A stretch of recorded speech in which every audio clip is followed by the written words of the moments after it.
Lead us. Pledge allegiance to the flag of the United States of America and to the republic for which it stands, one nation, under God, indivisible, with liberty and justice for all.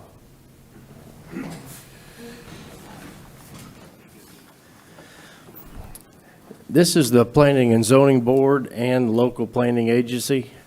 It's an advisory board which makes recommendations to the county commissioners who will make the final decisions on all these items. Items on today's agenda will be heard by the county commission on April 7th. Items H3, H5, H10, H12, and H14 are LPA items. When a motion ends in any kind of split vote, a roll call vote may be taken to ensure accuracy. As a reminder, each member who makes a motion or a second needs to turn their microphone on so that your voice is on the record. At this time, if any board member has had any ex parte communication regarding any application, please disclose so now. Mr. Chairman? Yes, sir. I recuse myself on item H13. The applicant is my employer. Okay.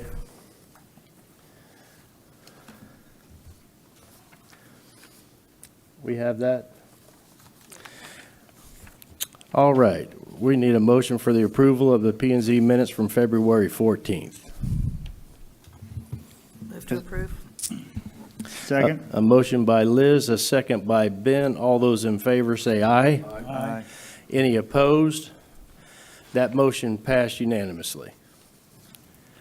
Okay, item H1. Item H1, Scott Minnick requests a change of zoning classification from AU to RR1 with a BDP per application number 22Z00003 on tax account 2004518 in District 1. Is the applicant here? Sir, if you could please come up to the podium here and get as close as you can to that microphone. State your name and address for the record. My name is Scott Minnick, 1968 Turpentine Road, Mims, Florida. All right, and a little bit about what you want to do, Mr. Scott. Okay, basically I have a lot that's 167 feet wide. Can you get a little closer to the mic? Yes. All right, I have a lot that's like 167 feet wide. I'm trying to get access to a lot behind it. Originally, I thought I could come in from Okaloosa, which other homes come off of that road, they would not allow it.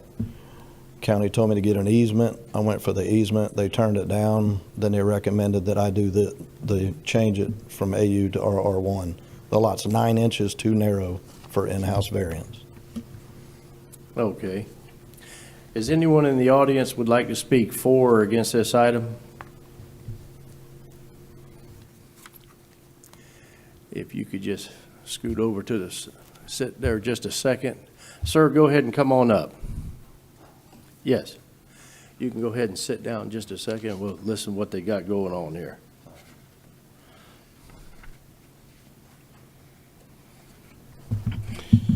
Good afternoon. Your name and address, please, sir. Yes, sir. My name's Jared Atkins. I'm at 3000 Sunset Avenue in Scottsmore. I'm not an immediate neighbor of this property. I'm a few blocks north.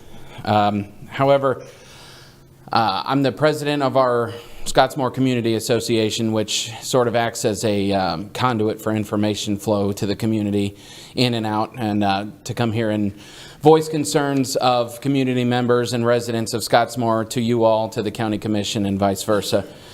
We had a meeting on Wednesday, March 9th at our community center about this request. I spoke with a representative of Mr. Minnick's, Dwayne White. He brought some information about their intent, what they were trying to do with this rezoning. And then I spoke with the community afterwards. I conveyed his intentions, his stated intentions to the community. We were 100% unanimously against the rezoning. as a community. This included immediate neighbors, some of which are present today, some of which were just other neighbors in close proximity that were not notified of the zoning change. Obviously, Scottsmore has a lot of larger parcels of land. They're not within the 500-foot radius that would receive a notification, so that's part of the reason that the community center and the association exists, is to allow additional people to get this information. So on behalf of the community, what we're not against is Mr. Minnick's intention as far as what he intends to build and how he intends to use the land, but what we are against is how it's being done, which is through rezoning. The community would completely support an easement or variance, some other way into the property. I think there are at least 3 ways in that I can think of off the top of my head. But what we don't want is to see rezoning creeping into Scottsmore, changing rezoning to RR1 from AU because of the potential downstream ramifications of that rezoning. Also, if this property were to be rezoned and for some reason to be sold to someone else and the BDP changed, it does allow the potential for more homes to be built, and that is of great concern too. So because of those 2 things, the community neighbors are opposed to the rezoning. Okay. All right, thank you, sir. Somebody else wanted to speak. Sir, if you could come up, state your name and address.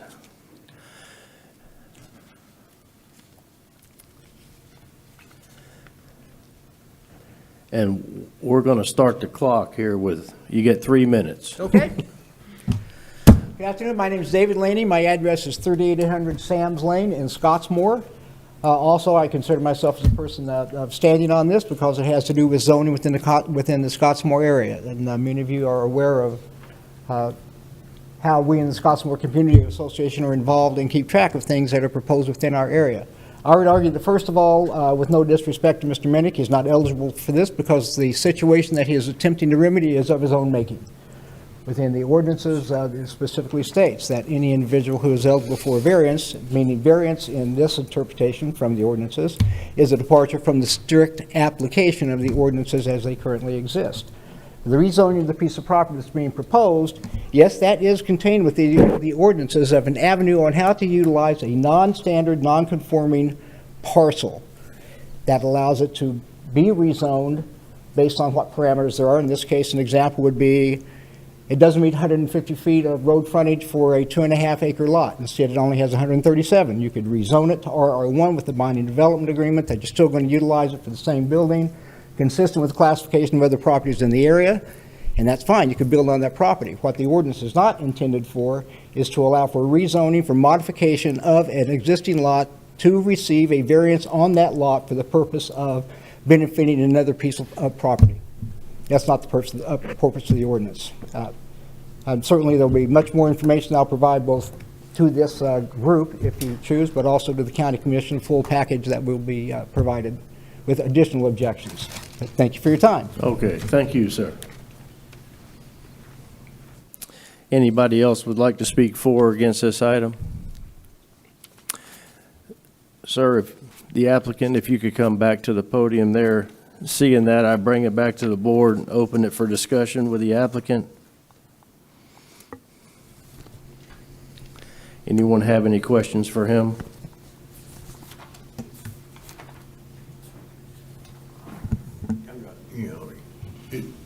Is this a landlocked piece? Kind of. It's not really, it's, You're either in jail or you're not. well, no, it's not landlocked. Yeah, okay.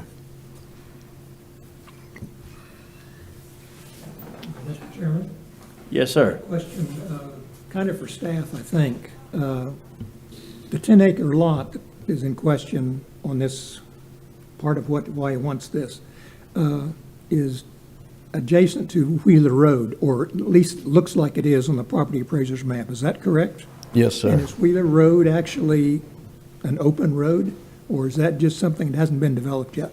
It has not been developed, but Okaloosa runs into Wheeler, and there's already 2 homes that come off of that street. That was the intentional plan, was to continue and come off, but it was not allowed.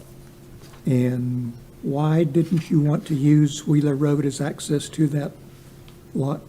Well, you have to cross Wheeler Road off of Okaloosa.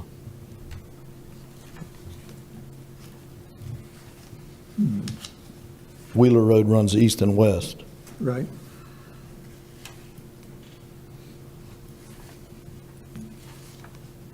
And doesn't your property, your 10-acre property, border Wheeler Road? Yes, sir. So getting access to that property from Wheeler Road would mean you don't need any access through the smaller lot. Correct, if you came all the way from Dixie. Mm-hmm.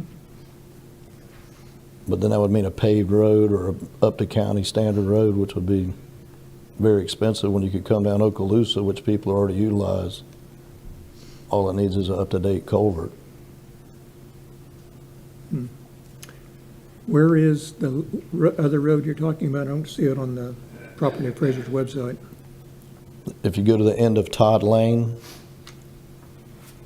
Yeah, it pretty much splits its subject property in half, it runs right dead into it. or his property.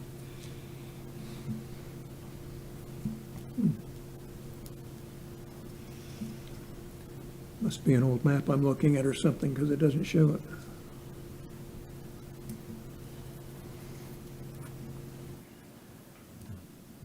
And the parcel was already 167 feet wide. I didn't create it, and that's how I purchased it.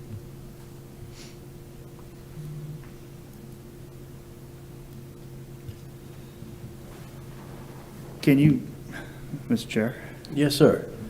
this is a question for staff. The parcel in question here, can you do anything with it being in its current zoning? Or is it's too small to build on, and that's, No, it's fine. The parcel in question fronts Dixie Way. That's the parcel that's subject to the rezoning. yes. It meets all AU standards in terms of width, depth, area, and frontage. However, the applicant wants to access the abutting parcel to the west, which would require a 25-foot easement. Flag stem for a flag lot. The applicant did apply for an easement. It was denied because it doesn't meet the requirements for access by easement under section 62-102. So the lot now is 159.16 feet wide. The required lot width for AU is 150 feet. If you take 25 feet away for a flag stem, that makes the lot 134.12 feet wide, minus the 100th place. Sorry about that. I was just going off a survey. But anyway, the bottom line is that if you take the flag stem out, then it would make it a substandard due to lot width and frontage under the AU zoning. Now, our R1 zoning has a lot width of only 125 feet. So that gives enough room for the flag stem. The BDP submitted with the application voluntarily by the applicant limits this to one lot. So it would have the limitations of RR1 in terms, but the only thing that's happening is you're reducing the lot width. So it's still going to be well over 2.5 acres. It would have the same lot depth. He's giving up permitted uses under AU. There's a lot of uses permitted under AU that are not permitted in RR1. So then, and a variance, I think someone pointed out, a variance would have the problem of not meeting the hardship because it's self-created. Rezoning wouldn't. So I think it appears to be the only option other than developing the rest of Wheeler. So your intentions are just to provide access? I think it's 10 and a half acre piece behind it. What do you plan to do with the 10 acres? Build a home on Just it. one Yeah. home? Yep. It's only 10 homes on 66 acres. I mean, it's not like it's a,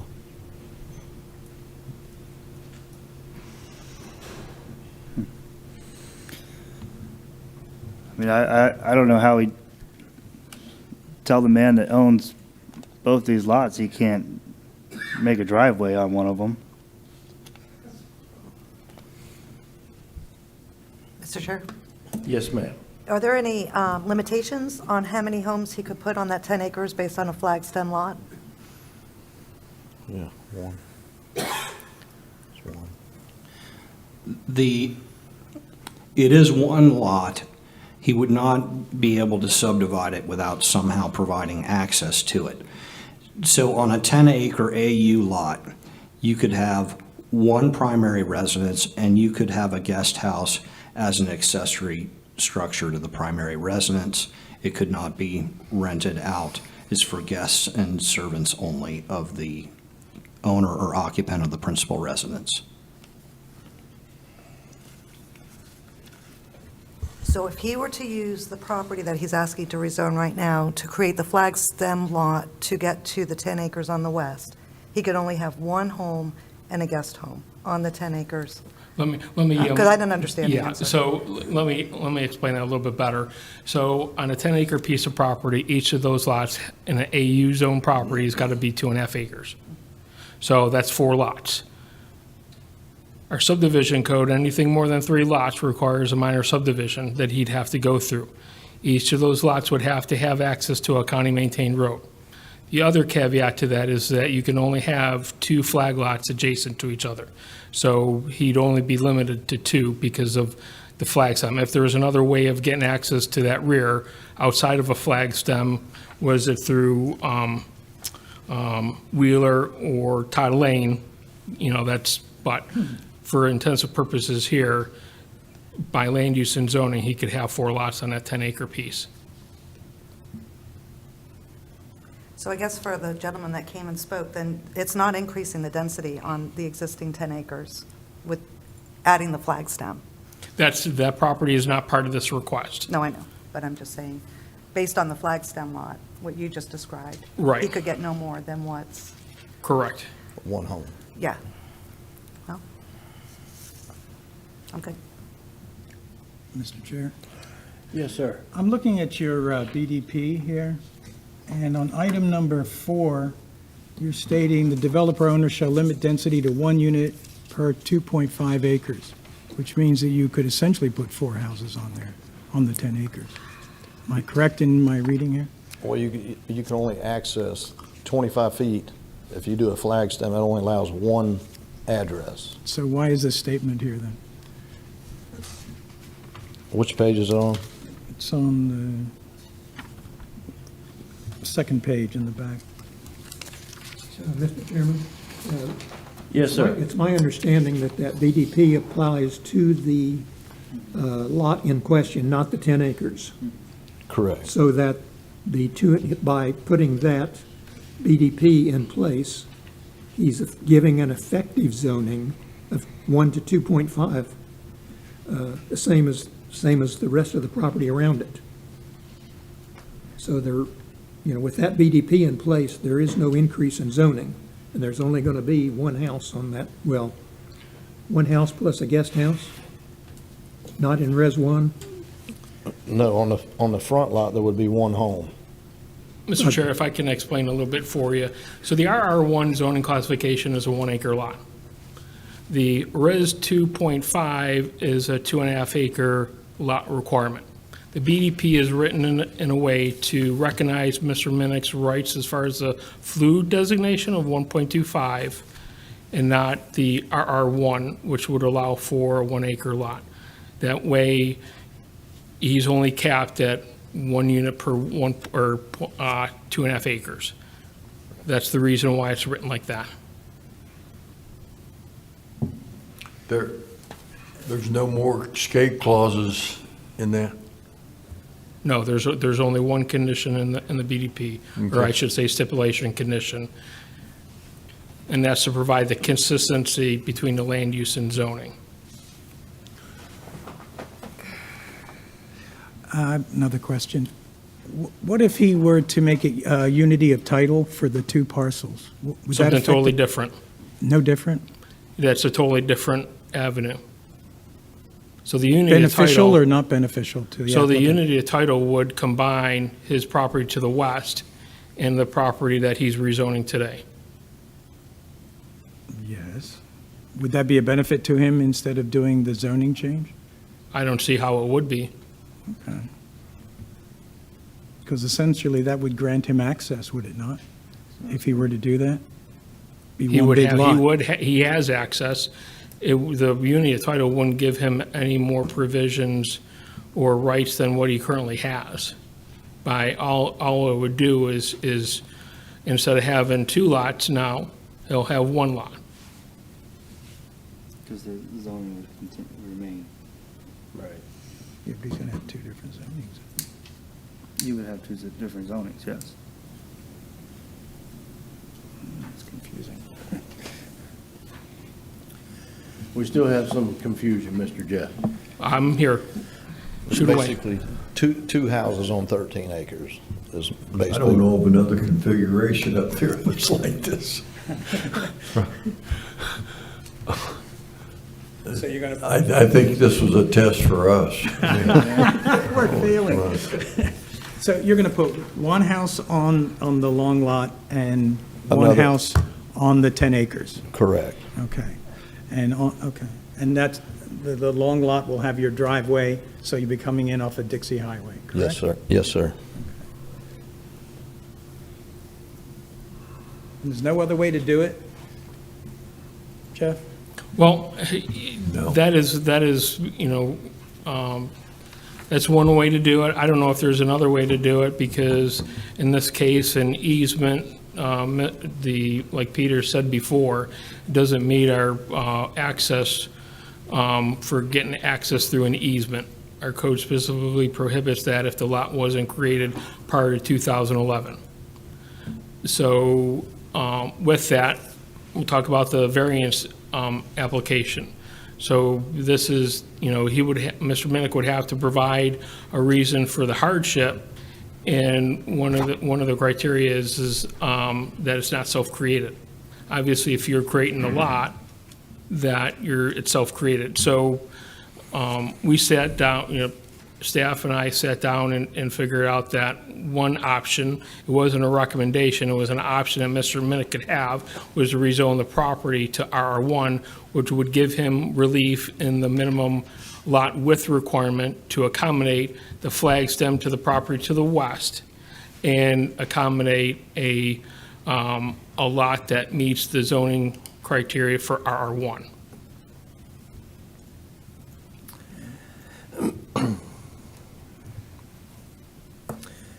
Any other questions for the applicant? I don't. We're still open for discussion. Yeah.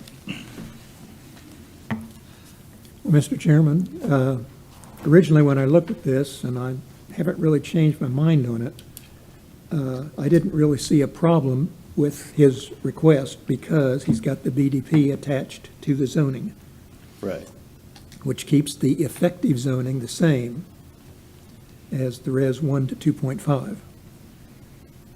And my concern in that area is increasing the density. And what his BDP does is keeps the density the same.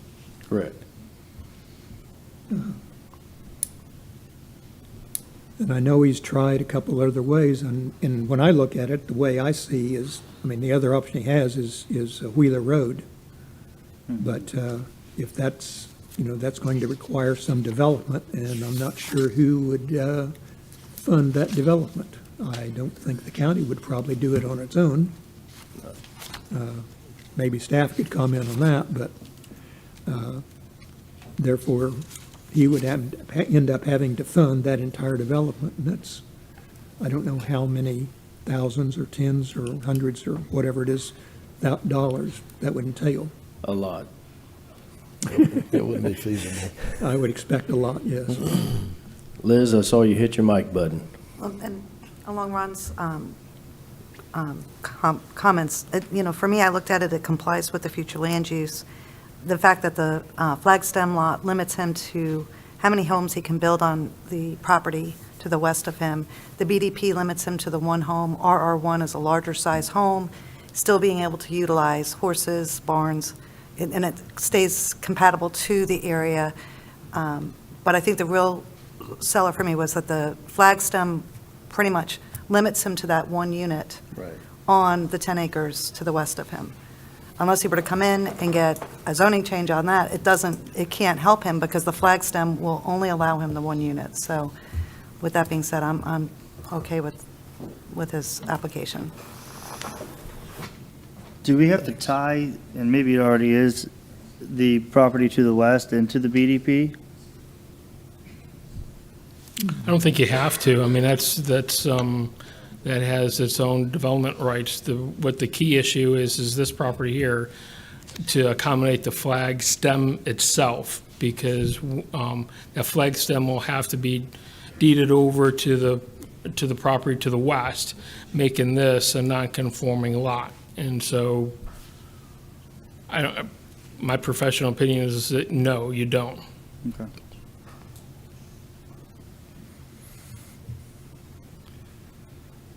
All right, Mr. Chairman, I'm going to move that we recommend approval of this with the BDP. We got a motion by Ron. I need a second. Second. Second by Liz. All those in favor say aye. Aye. Aye. Any opposed? That passed unanimously. Thanks. Appreciate it. All right, sir. Mr. Peter, item H2. Item H2, Claire John Jousey and Jan L. Hamilton Jousey Revocable Trust requests a CUP for 6 goats per application number 22PZ0002 on tax account number 2416958 in District 2. And I assume you're the applicant? I am. My name is Claire John Yousey. I live at 1655 North Tropical Trail, Merritt Island, Florida, 32953. Okay. And what are you looking to do there, sir? Well, this property is a 7-acre parcel of property on the east of the Indian River and on the west of Tropical Trail. It is bounded on the south by a 5+ acre piece of property that is presently a single-family dwelling and a palm grove and orchard. And on the north, approximately a 14-acre piece of property with one single home, a guest home, and there are hundreds of palm trees on that. I would describe that as a palm grove. South of that, south property is a subdivision, but it's been developed, but it's never been improved. It's been vacant for years, and I don't know why. North of that is an approved subdivision. I'm spending $150 a week to mow the darn stuff. I'd like some goats.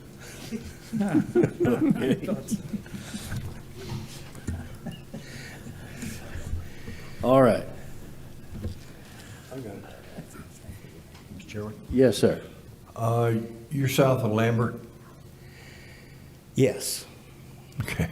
Right. I thought And you were going to Lucille, tell me by you the didn't know who way, that was. I know That's this all is right. hearsay, but Lucille said she didn't care. Okay. As long as I kept them fenced.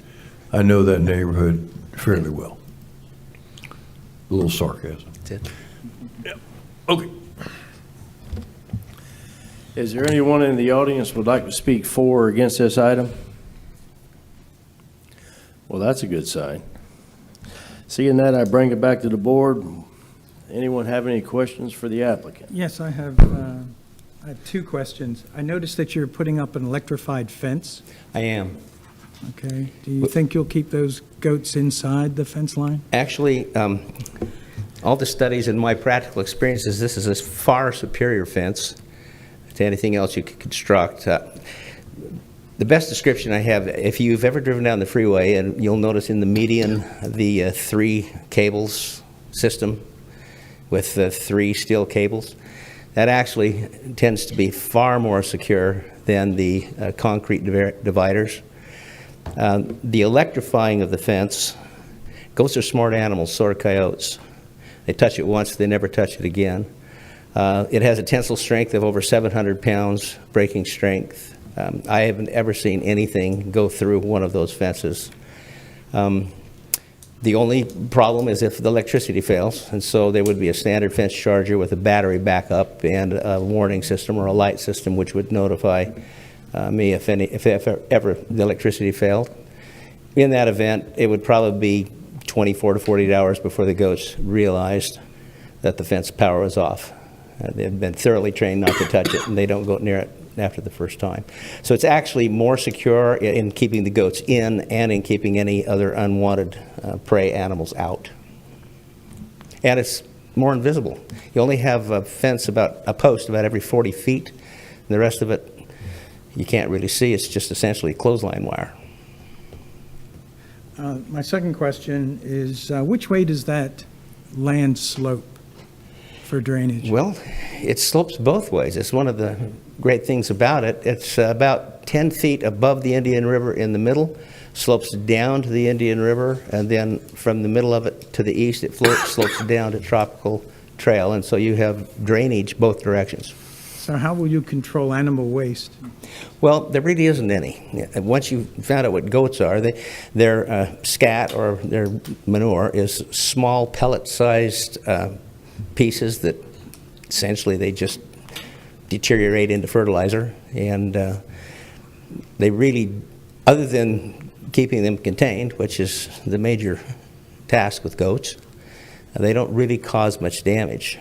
They're grazers, not browsers. They tend to want to eat weeds instead of grass, but so there isn't going to be any real noticeable change in either drainage or use on the land, except they'll mow it instead of me. I used to live next to a house that had goats, and they would break through into my yard, and we had pellets all over our yard. Yes, that could happen. I wish that your neighbor had an electrified fence. I seriously have never seen a goat go through one of these. In fact, there are videos, if you care to watch on YouTube, of panicked deer running into one of those fences. The entire thing bends, like I described on the median of the interstate, and the next scene is the deer running the opposite direction after they've been shocked 3 or 4 times. They didn't get through it. I have never yet seen a goat go through one. Do you live on the property? I do. Okay, because I noticed the mailing address was in Utah somewhere. Oh, I'm trying to get my wife to come here permanently. We live here winter long and take a couple of months off in the summer. Thank you. We are Florida residents.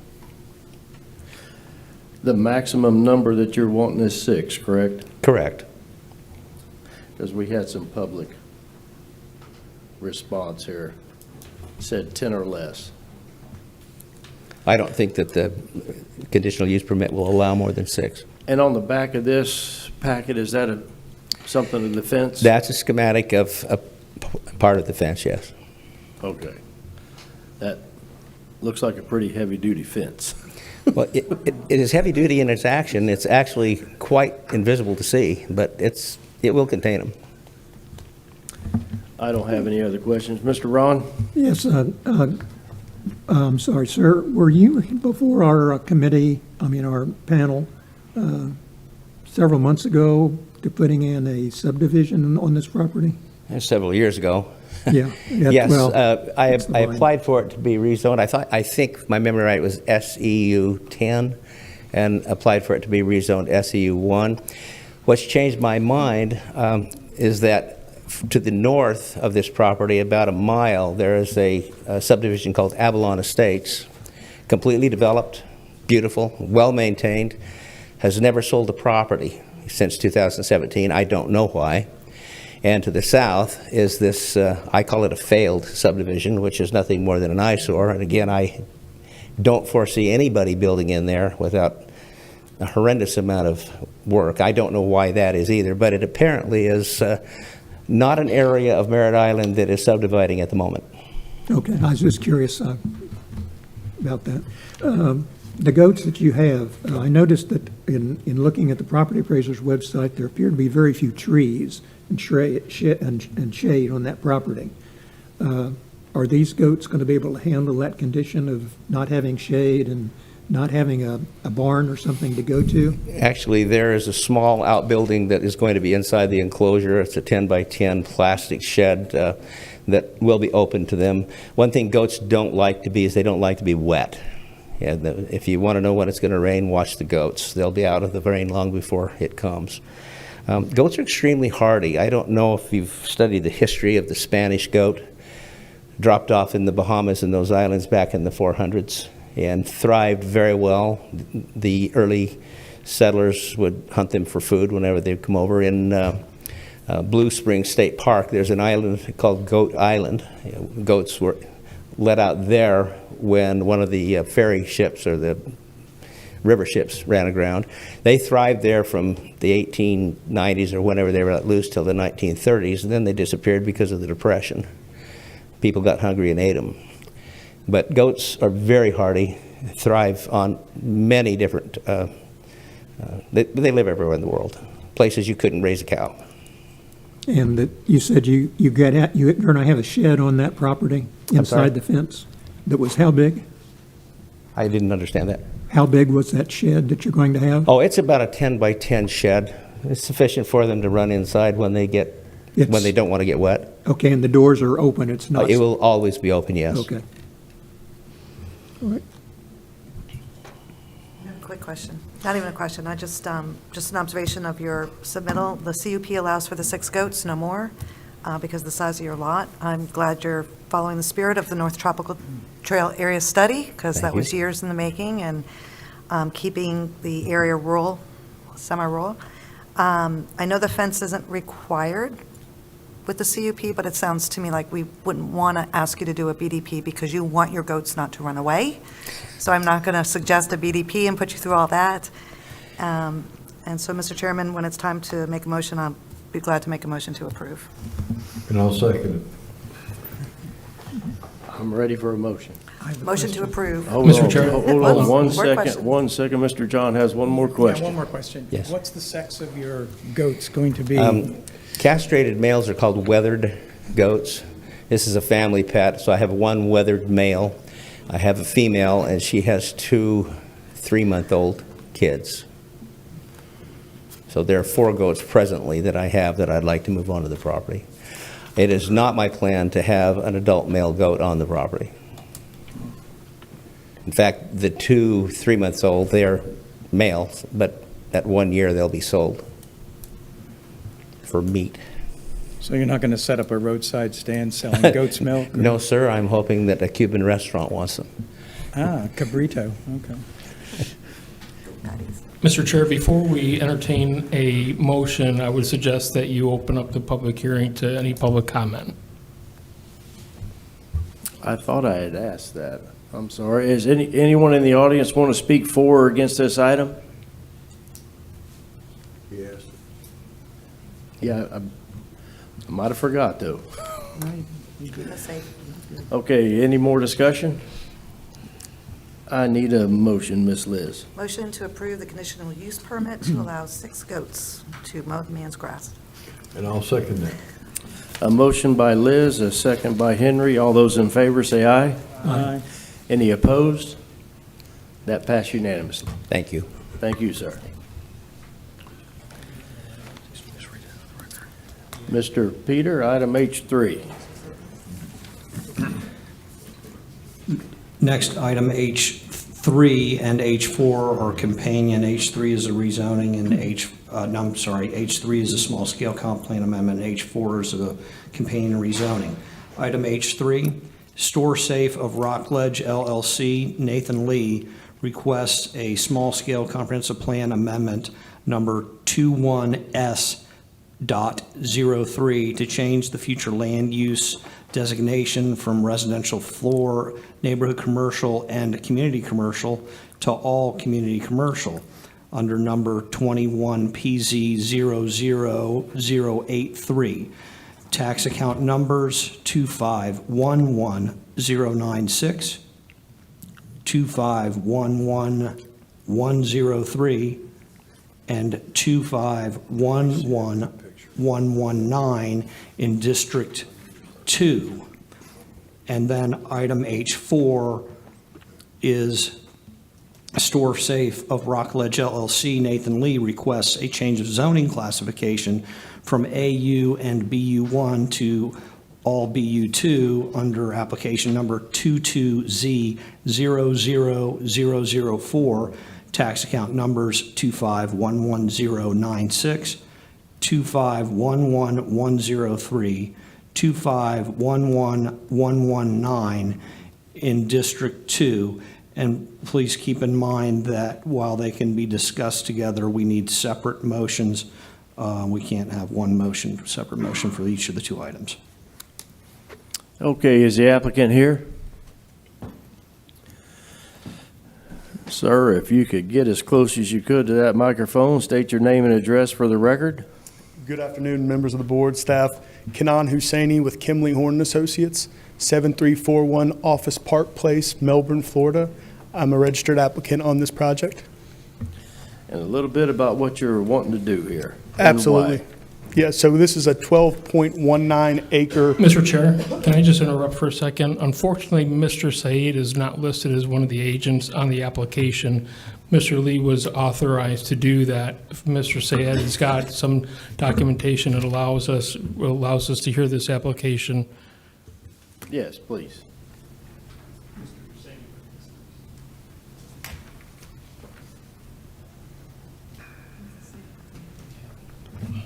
Yeah, unfortunately, Mr. Chair, we already have this. What we need is we need to have Mr. Freeman, who is an authorized agent, to sign off on that. This does not work. Okay. So if Kimley Horn cannot provide that documentation, then we'll have to table this item to the next P&Z meeting in order to get the proper authorization.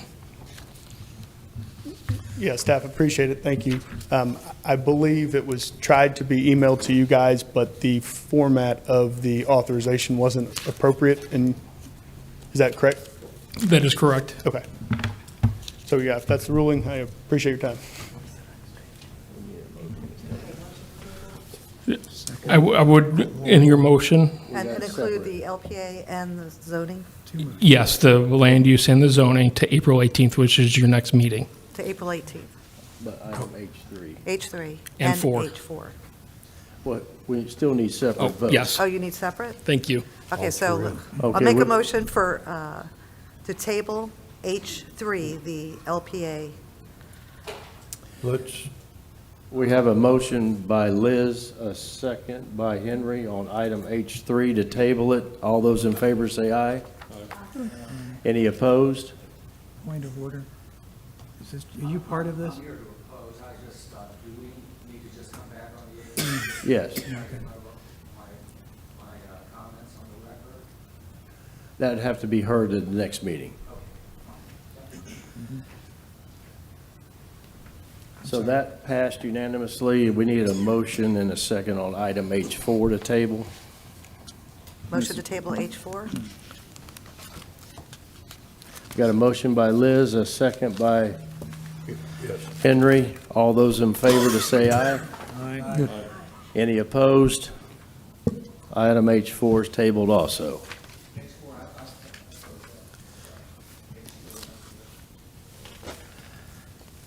Sir, this is just for the board here to table the items. That's okay. It's mine too. Don't feel bad. We're all good. Okay, Mr. Peter, H5. Got one more. H5 and H6, board are also companion applications. H5 is the small-scale comp plan amendment, and H6 is the companion rezoning. H5, Rushing Wind LLC, Stephen Austin, requests a small-scale comprehensive plan amendment, number 22S.02, to change the future land use designation from residential 1 to residential 4. Number 22PZ0003. On tax account number 3008616 in District 3. Excuse me. H.6, Rushing Wind LLC, Stephen Austin requests a change of zoning classification from RR1 and INL to RU-1-11 per application number 22Z00001 on tax account number 3008616 in District 3. Okay, is the applicant here? Yes, sir. If you could come up and state your name and address for the record. My name's Steve Austin, 409 Pelican Key, Melbourne Beach, Florida. This property's on Mitco Road. I don't think it has a physical address, but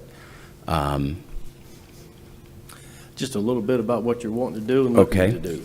Yeah, right now we have a piece of property right next to a 100-acre development that way back when was RR1, and now it's basically they're all going to quarter-acre lots. So right next door to us, the existing builders just moving over and doing quarter-acre lot developments. So we're upping the zoning a little bit. So they're wanting to extend the subdivision over? Yeah, extend, yes, yeah. Onto you. Is there anyone who'd like to speak for or against this item in the audience? Okay, seeing that, I bring it back to the board, open it for discussion. Anyone have any questions for Mr. Austin? Mr. Chair, I have a question. Yes, sir, Ben. That looks like, that street coming in, that looks like part of the community.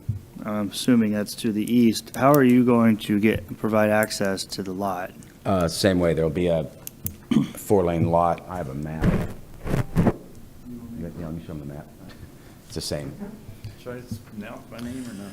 Well, we need to be sure we have that too, or is that on record? Yeah, it is on record already. It's the same drive as we originally had for the 1-acre lots. Okay. But And William Buckman, we're partners, have been for 20 years. he just has a rough guide there if you want to show it to them so they have an idea. Let me show that one. Well, no, this is, You want the one? do you want to see what it looks like? You Or want the one for the neighbor? yeah, anyway, This is what's existing on the neighbor. We're not becoming part of their, we're not part of their plan, but Plan. we're doing our own development. yes. Well, at least at this point. we've had the property on the west side. It was permitted in 2006, and we've just been sitting there. They completed the project on the east side of us, and they got 4 units per acre, and they got their zoning changed, their comp plan changed, and they got 4 units per acre, and they're built out.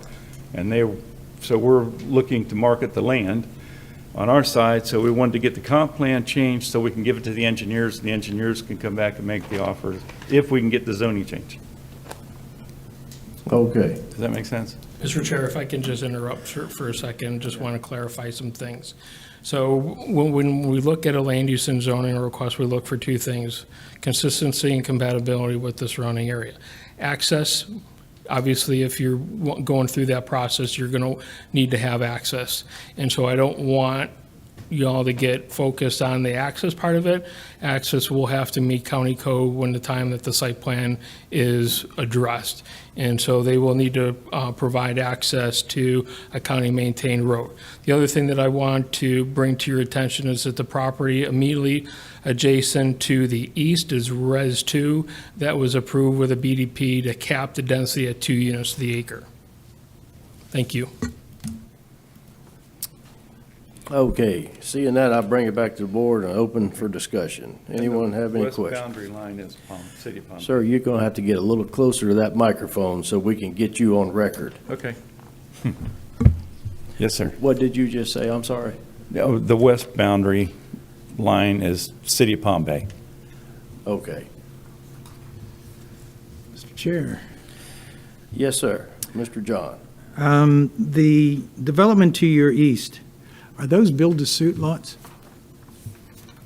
Because I noticed some of them have been sold and there are no houses on them. It's sold, you mean to the east? It's the completely east. sold out. They're all sold out. Yeah, it's a fully But is developed. it build-to-suit? Well, the builders have all bought the lots, and they have contracts on them, and they're building houses.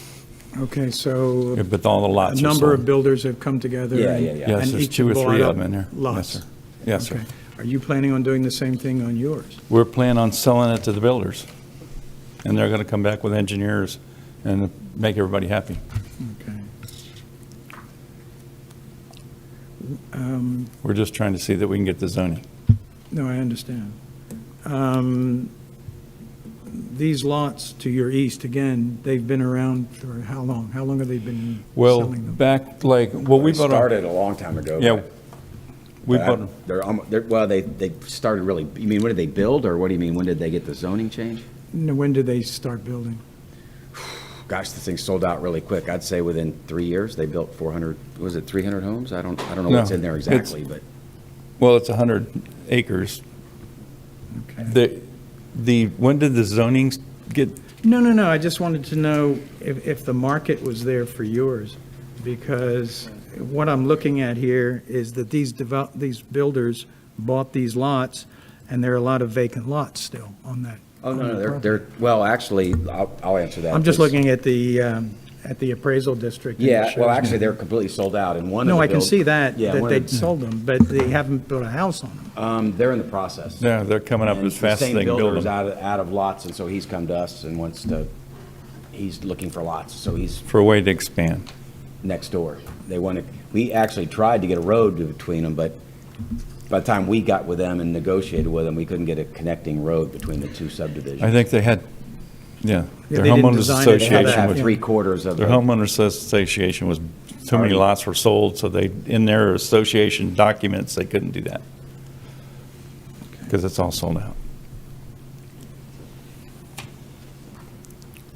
Mr. Chair, Yes, sir, Mr. Glover. I would like to make a motion to approve applicant's request. I think that we need more housing, and if somebody wants to sell land to build on it, it's not like the houses, the lots next door to it are small lots as well, so I make a motion to approve applicant's request. I still have questions, so Oh, for the okay. second if you want. All right, we'll still hold that motion. We'll We'll just still second open it for for it. discussion. So on the request, the water and sewer capacity, do you know where you're going to be getting your water and sewer for the subdivision? yeah, water's good. Sewer, we're probably gonna have to go septic out there, but unless they can On-site. increase the capacity out there. It- Capacity where? Where would you? Nick, Barefoot Bay. Barefoot Bay's We is have a full right now. 10-inch, we've had a 10-inch water main on the front of our land since 2006. It was approved with a 10-inch water main on the front from Barefoot So Bay. are you within the Barefoot Bay Water Sewer No, District boundary? they would have to annex into the Barefoot Bay and come back. But that's, like the builders are going to have to figure all that out. We're just trying to figure out if we can get the zoning. Well, this is land use, this is, right? Yes, ma'am. We're talking about LPA, so I'm real concerned about the sewer and you not having the capacity currently for Well- this change. So that's just Right. me. Now, we can do 3 units per acre according to the Department of Health, Natural DEP. I'm a septic contractor too, if we go that way. So I've you been know. doing it for 32 years in Brevard County, and I do a lot of maintenance, and I know the utility people upstairs, and I do the maintenance on a lot of lift stations and everything else for Brevard County. But Great. okay. Okay, so then, if Barefoot Bay, if you're not within their water sewer district Yes, ma'am.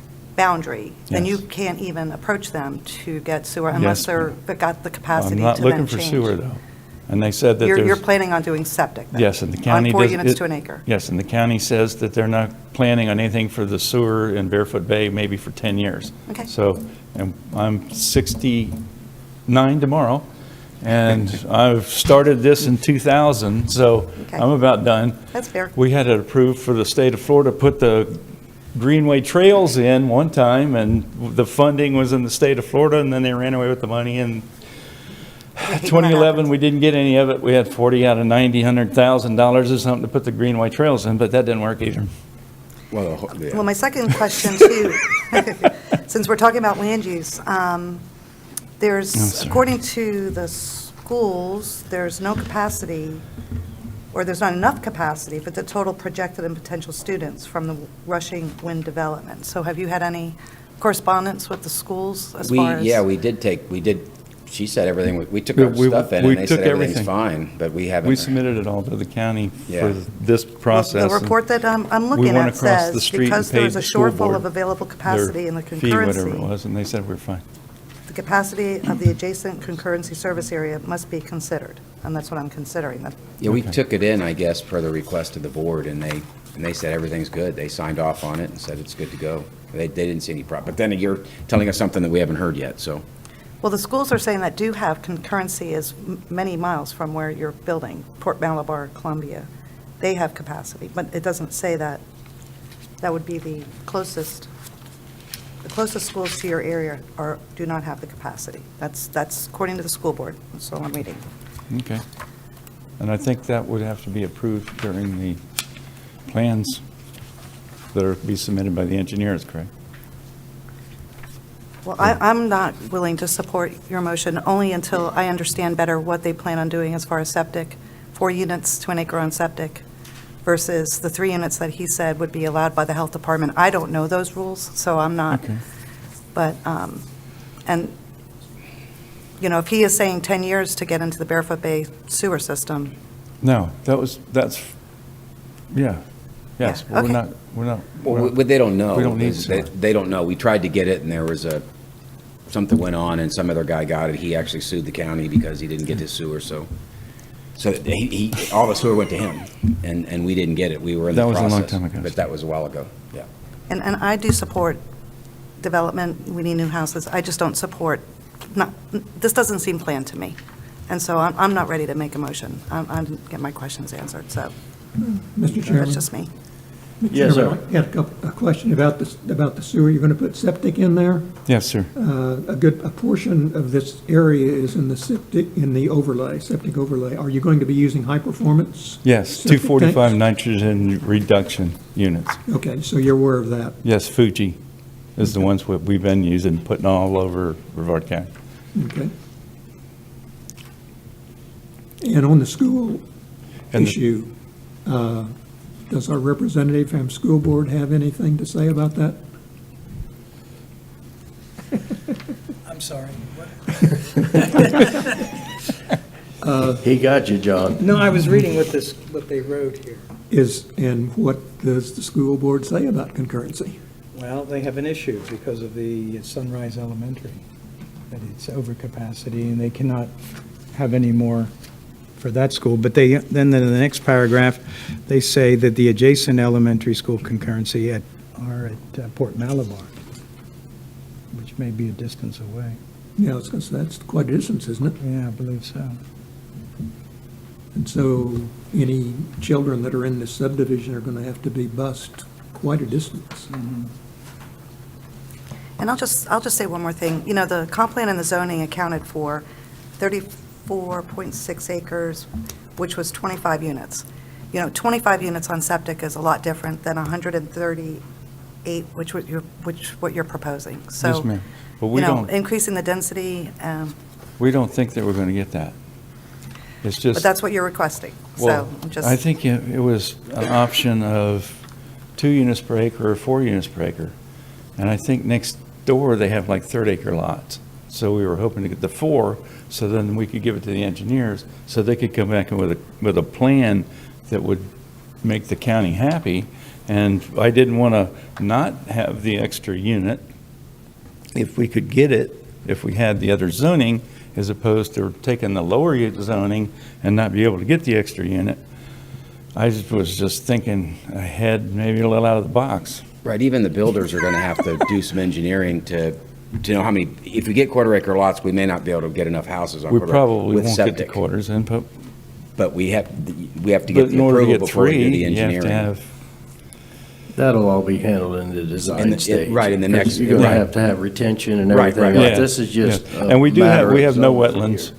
here. Mr. Chair, if I can just Please, kind of Jeff. redirect the board here. So I just wanted to help you guys understand a couple of things. If you look on page 2 of the staff comments, policy 1.2, it says in a residential 30, residential 15, residential 10, residential 6, and residential 4 land use designation, central pot bodies water and wastewater treatment shall be available concurrent with the impact of the development. So what I'm hearing is that wastewater is not available. But our comp plan requires that if you get Res 4, which you're requesting, requires the connection to central water and sewer. So with that, I will tell that the board, when you're considering a land use change, you can consider the availability of infrastructure. And infrastructure can mean water, sewer, roads, and school capacities. That's something under your purview.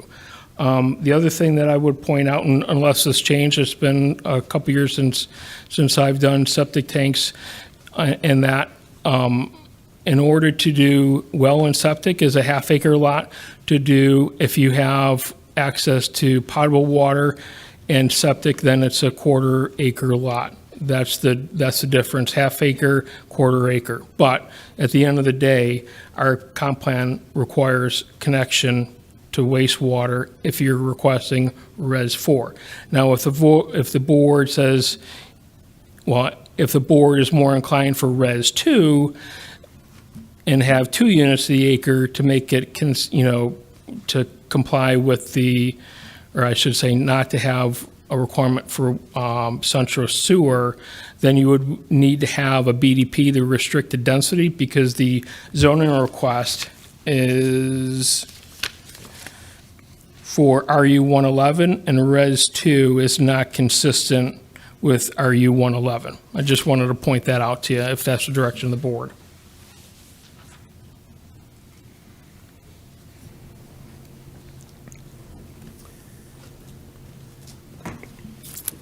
Mr. Chairman, it seems to me that we don't really have a whole lot of choice but to deny this request. We've got a school board problem. We've got to meet the Res 4 requirement that our code, our comp plan has, and that they're saying they can't do that. So, and we certainly don't want to recommend something that's against our own comp plan. Well, what you can do is you can recommend a lesser intense land use category like Res 2. Right. Or what about Res 3, like they have next door? We don't have Res 3 land use. well, and we also have Res 6 already on the front. Res 6 is already out there. How that was established, I don't know, and that's not, we're not considering that. It is out there. I don't know how it got there, but you're requesting a Res 4 land use category, and our comp plan policy requires central water and sewer. So are the applicants willing to change their request to a Res 2 instead of Res 4? And can we? Have to. We're trying to keep it consistent with the people next door, though, but you're saying that we can't do that anymore. I think you said it is Res 2 next door. Right, next door is It is Res 2 next door. So we can do whatever they did with the Res 2. Yes, that would be fine. Well, you probably won't be able to do everything they did because yours is a new subdivision, and we've got a whole lot more rules to go by. Like the septic tank overlay, for example. Yeah. That definitely wasn't in place when they were put in. Mr. Chair, could I ask staff, how many units can they get on these with a Res 2? Currently, they're asking for Res 4 at 138 acres, or 138 units. Just give me a second. I'm getting out my So fancy they understand calculator here. what could be suggested to stay in compliance with our comp plan based on septic tanks.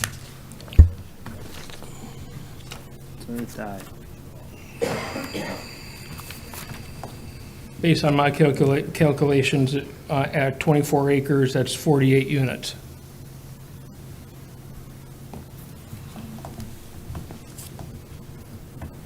Thank you.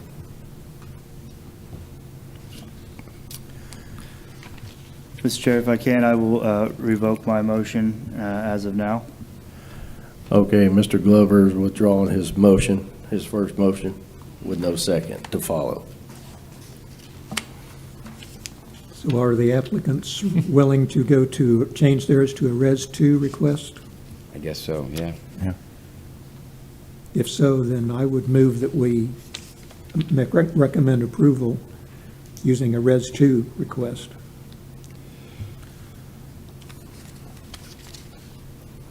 Okay, we got a motion by Ron. We need a second. I'll second that motion. We got a second by Ben. That's for item H5. Is that correct, Ron? Yes. All those in favor say aye. Aye. Aye. Any opposed? Nay. Okay, we're going to have to do a head count. Okay, Mr. Menaboo? Yes.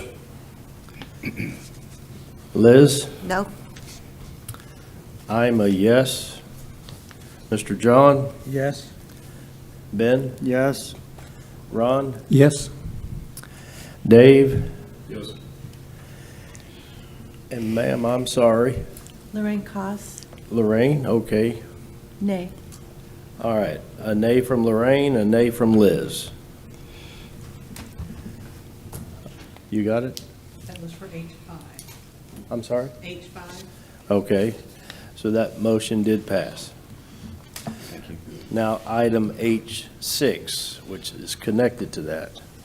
So, Mr. Chair, before we get into discussion, since your recommendation for the last application was Res 2, you'll need to have a BDP condition to cap the density at 2 units to the acre, which would give the applicant the ability to design the subdivision according to the res,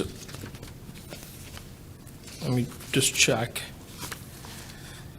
to the RU 1-11 standards, but cap the density at 2 units to the acre. And how many units would that be? Well, the RU 111 allows for a 7,500 square.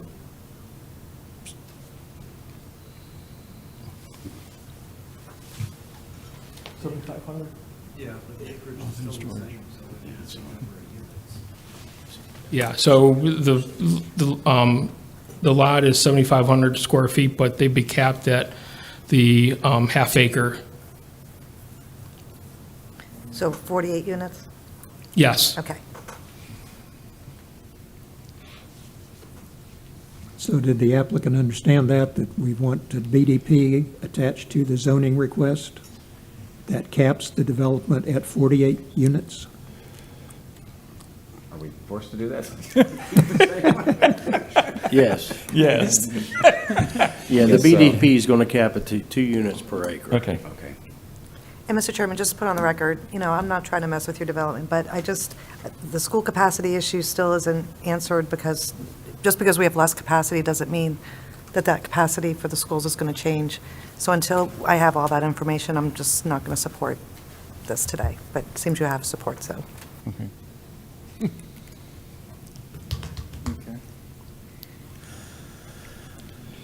Mr. Chairman, I'll make a motion that we approve the zoning request with a BDP limiting the number of units to 48. Okay. Second. A motion by Ron on item H6, a second by Ben. All those in favor say aye. Aye. Any opposed? Nay. Okay. The same 2 nays. That motion passed. Okay. Well, thank you. All right, thank you. Good Mr. luck. Chair, if I could just, if you guys want to talk to Peter, he's walking out, he can explain the process for the BDP, and that way you can understand what you just agreed to. I'm going up here. Well, we're just an advisory board, so good luck at the county commission. They're tougher than us. Okay, item H7. All Good right. afternoon, Mr. Chairman, board members. Item H7 is Brian G. and Deborah S. Lawson. Ms. Kim Rozenka is representing them. Their request is the change of zoning classification from GU to RR1 with a binding development plan. Zoning action number 22Z00005. Have multiple tax account numbers, 2314706. Second parcel is 2314720. Third parcel is 2322365. Fourth parcel is 3222366. Then we have 2314737. Next parcel is 3018241. Following parcel is 2314738. And the final parcel is 2314709, and they're all in District 1. Okay, and I see the agent for the applicant is here. Yes, sir. Good afternoon, Chairman, members of the Planning and Zoning Board, LPA. My name is Kim Rozenka. I am with the law firm of Lacey, Lyons, and Rozenka. I am here representing Deborah and Brian Lawson regarding the 11.8 acres that's on the diagram before you. With me is Mr. Brian Lawson, if you have any questions. He purchased this property, he and his wife, in 2018. 7 separate parcels. They've been in existence for a long time. They were divided back from the paper survey book long ago. They purchased it in 2018 with the intent of creating 7 separate parcels because they're already separated in the deed.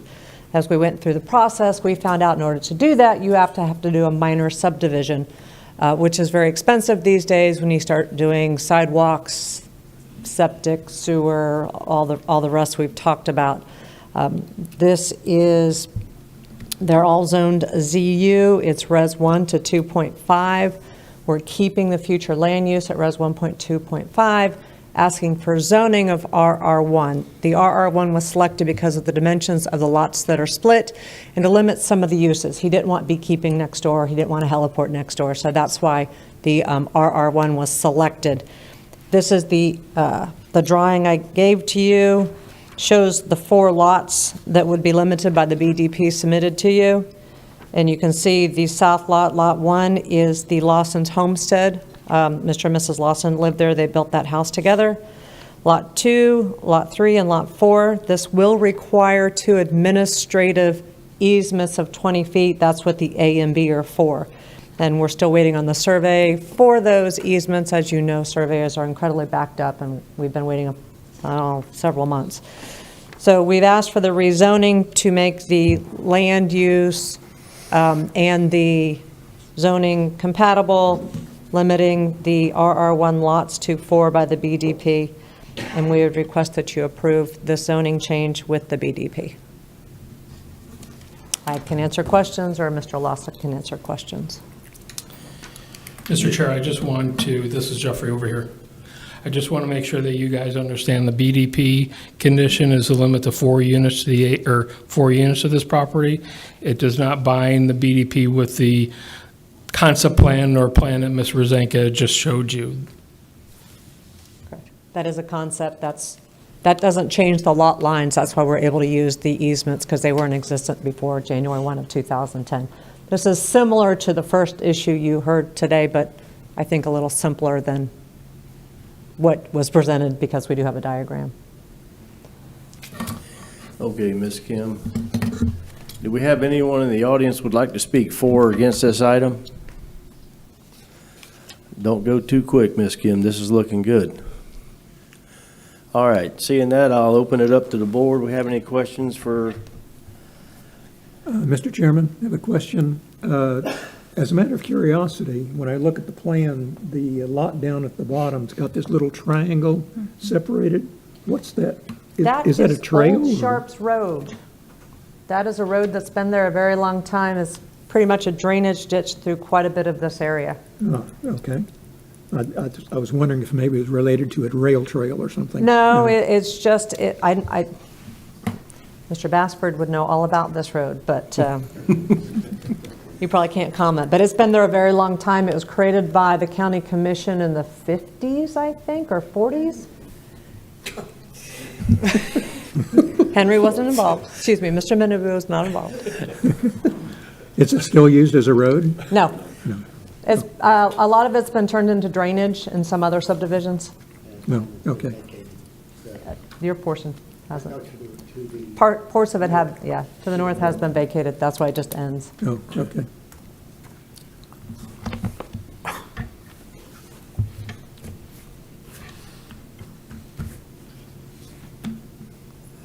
All right, I'm going to make a motion that we approve.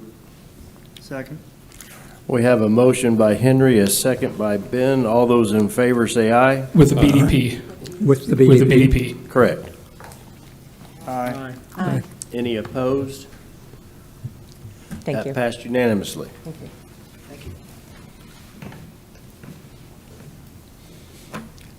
Yes, sir. Item H8. Item H8, John Johansson requests a change of zoning classification from AU to RU-1-13.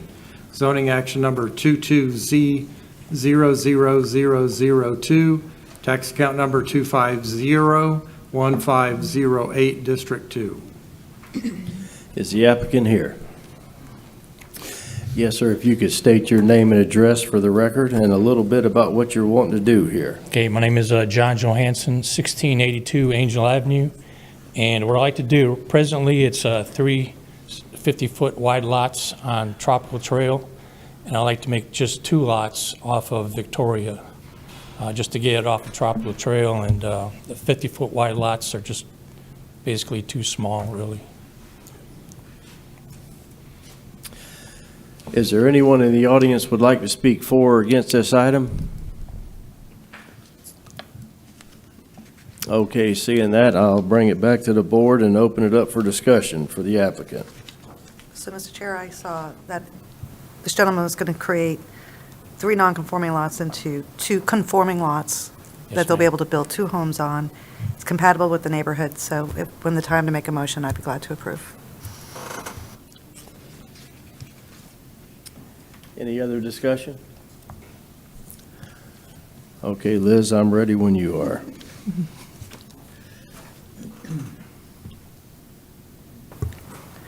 Motion to approve item H8. I'll second that motion.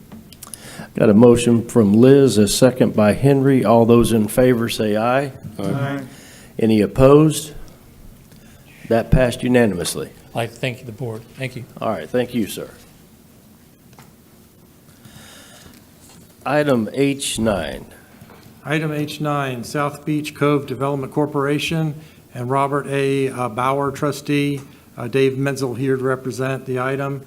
They request a change of zoning classification from RU-2-15 to BU1 zoning. The zoning action number is 21Z00050, tax account number 2520070, and this is in District 2. Okay, and sir, you're the applicant? Yes, sir. If you could state your name and address, please, for the record. Will do. My name's Dave Menzel. I'm with MAI, and my address is 395 Stand Drive in Melbourne. This is an existing site that was rezoned a number of years ago to RU-215. It has an existing building on it when it was rezoned, so it was non-conforming. And this rezoning is to bring it into conformance. We've reconfigured the property so that what we're going to do is we're going to create 5 individual lots, a small subdivision, and we're reconfiguring the property along A1A as commercial so that it can share a driveway. Right now, there would be 2 driveways off of A1A, so it kind of cleans it up, makes it safer, and it brings it into conformance. It's non-conforming right now. Okay. And Bob's the owner, if you need to talk to him. All right. Okay. Is there anyone in the audience would like to speak for or against this item? That's good news. Yeah. Seeing that, I'll bring it back to the board and open for discussion. Do we have any questions for the applicant? Yes, I do. Mr. John. Thank you. Looking at this site area here, you've got A1A and South Orlando Avenue coming together right in front of your property. Right. Is that correct? Yes. So it's been, what was the use, I forget, currently? It was BU1. No, I meant occupancy of the building. It's an office building. It's the corporate office for Bob's Companies. Okay, so you're suggesting that you're talking about the larger parcel also, are you not? Right, no, actually, no. The whole parcel right now is a rectangular piece, and the southeast corner is where the building sits. So the whole piece is zoned RU 215. What we're doing is we're taking the southeast corner of the property and rezoning it from RU 215 to BU1 to make the office building conforming. And what we're doing is, right now, where those two roads divide, there's a hash mark thing that separates the roads. Right now, that's where you cross to get in. We're going to move the entrance further to the north end of the property, so you have to go up to the divided highway, turn and come back to make it safer. Okay, so it eliminates that. The Y is kind of not wide enough to get a car in there, kind of thing.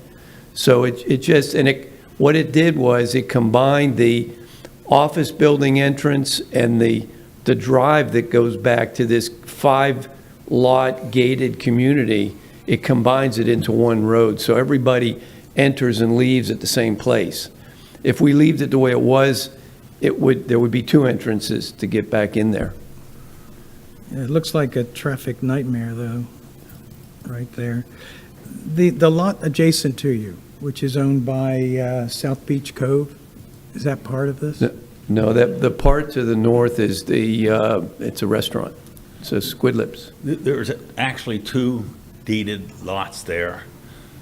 The one that is Robert A. Bacher trustee right now is the parking lot and the building. Right. The one that South Beach Cove is a company I own. I bought them at the same time. It was one lot when I bought it, almost 30 years ago. When I refinanced, it was a doctor's office, late 60s. I turned it into my corporate office, remodeled it. It was a Chinese-looking building. Now it's an Art Deco, my interpretation. Okay, a little change. We've been operating it as our corporate office since about '97. Our intent is to operate it as a corporate office. So when we went to develop the remaining land, when we changed the zoning 12, 15 years ago to RU 15, we changed the whole block. We were going to incorporate that into the condo as a condominium with office available. We kept it now as our corporate. So we thought we could do this without the zoning change because we were making it less non-conforming. We're switching a lot that goes east-west and turning it north-south along the road, and we're making it smaller. So in the world I lived in, I thought that if you make something less non-conforming, you're okay. The world the county staff lives in, if you touch it, you're not okay, and you got to change zoning. So they don't want any non-conforming. So out of this, what we got is, because we've been in the neighborhood forever, I know Kirschenbaum across the street, I've talked to some of they like the project I came up with, which is 5 residential lots, keep the office like it is, turn 1 entrance in, and everybody's happy in the neighborhood. I'm going here because for my next step, I got to change the zoning to make it non-conforming. But nothing's really changing except we're going to add 5 lots on 2.3 acres, which is really down zoning the whole thing. Okay, but that's not what we're here for today. We're here for taking a non-conforming office building and changing the lot, making it slightly smaller, less impervious area. We're making the parking lot smaller too. Okay, and then we're going to have a common shared entrance with the new development. And it won't be that existing entrance? Excuse me? It will not be that existing entrance that you No, currently our have? goal is to have one entrance. We could have, again, the county wants a road like a 50-foot entrance, and they don't want it an easement. They want a stand-alone entrance, so we're giving the county what they want. Everything we're doing here is because we had preliminary meetings with the county, and they said, to do this, you have to do that.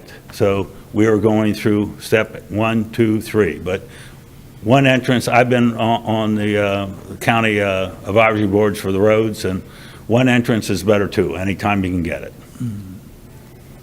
And we're slightly, we're at the beginning of where the road starts to split. On the north side, we're actually south of that, but my goal in the end, because we haven't talked to FDOT, is to rework that whole median out front on my expense and see if we can clean it up.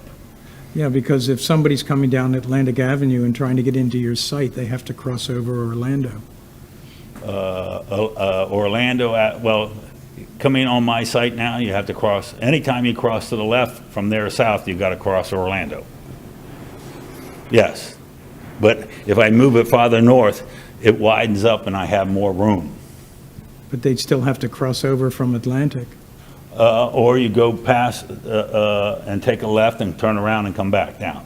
That's FDOT. It's not so convenient. They're going to tell me what they want. I'm not going to tell them what they want. Okay.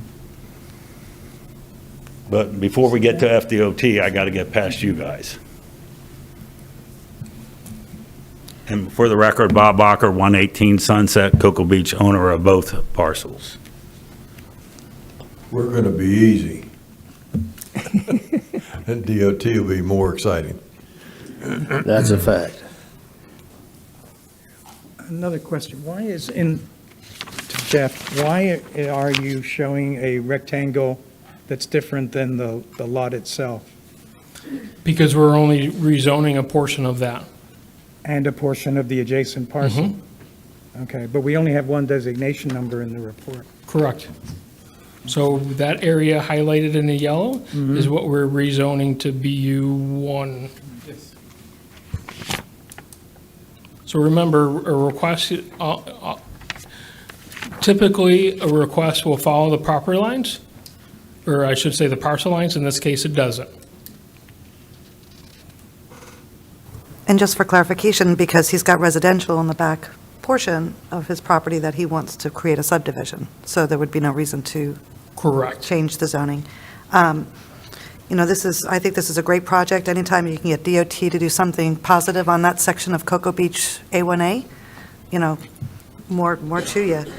I've been trying to get some of the crosswalks and medians, but it's like the forgotten area of A1A, so that's a plus in itself. I looked at it, it's consistent with the future land use map. It's a property that's been there forever, like Bob said. He's just correcting the zoning, making it a non-conforming to a conforming. So, Mr. Chairman, when the time to make a motion, I'll make a motion to approve. And I'll second it. Well, let's make it official, Miss Liz. I make a motion to approve item, where am I? H9. H9. We got a motion by Liz, a second by Henry. All those in favor say aye. Aye. Any opposed?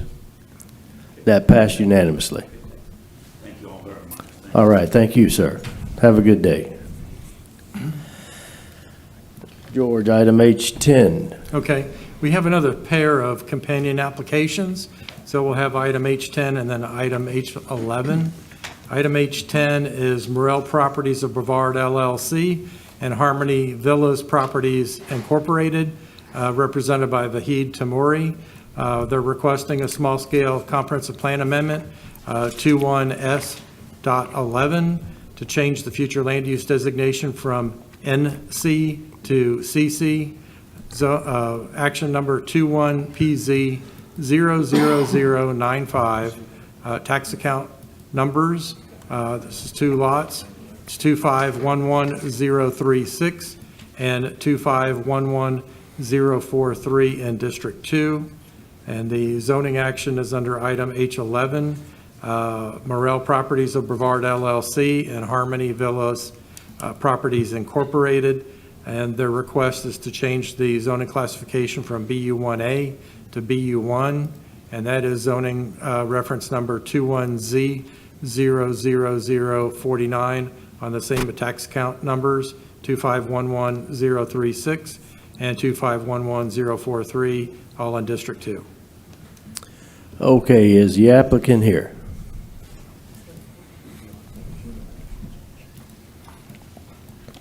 Mr. Vahid, if you could state your name and address for the record. Good afternoon. My name is Vahid Tamori with Tamori & Associates, 32 East New Haven Avenue. We have a project that one at 3525 Mirror Road and immediately adjacent to the south of it, 3545 Mirror Road, owned by two different corporations, but officers are the same. They're operating as group homes currently, and we site planned the northern portion and added more units, and they want to add additional units, not a whole lot, but it's site plan to basically accommodate all the addition that they want to do after, if and when the zoning gets approved. So that's why we're here for, to change them from BU1 to BU1A, would allow them to go to ACLF, which is adult congregate care facility, would allow them to more beds and more density actually, or for the number of beds they have. And basically on the first one, all the infrastructure is going to be provided. We are adding a lift station where we'll serve both buildings, both on septic tank currently, and it won't function with the additional addition that they want to do, additional rooms that they want to do.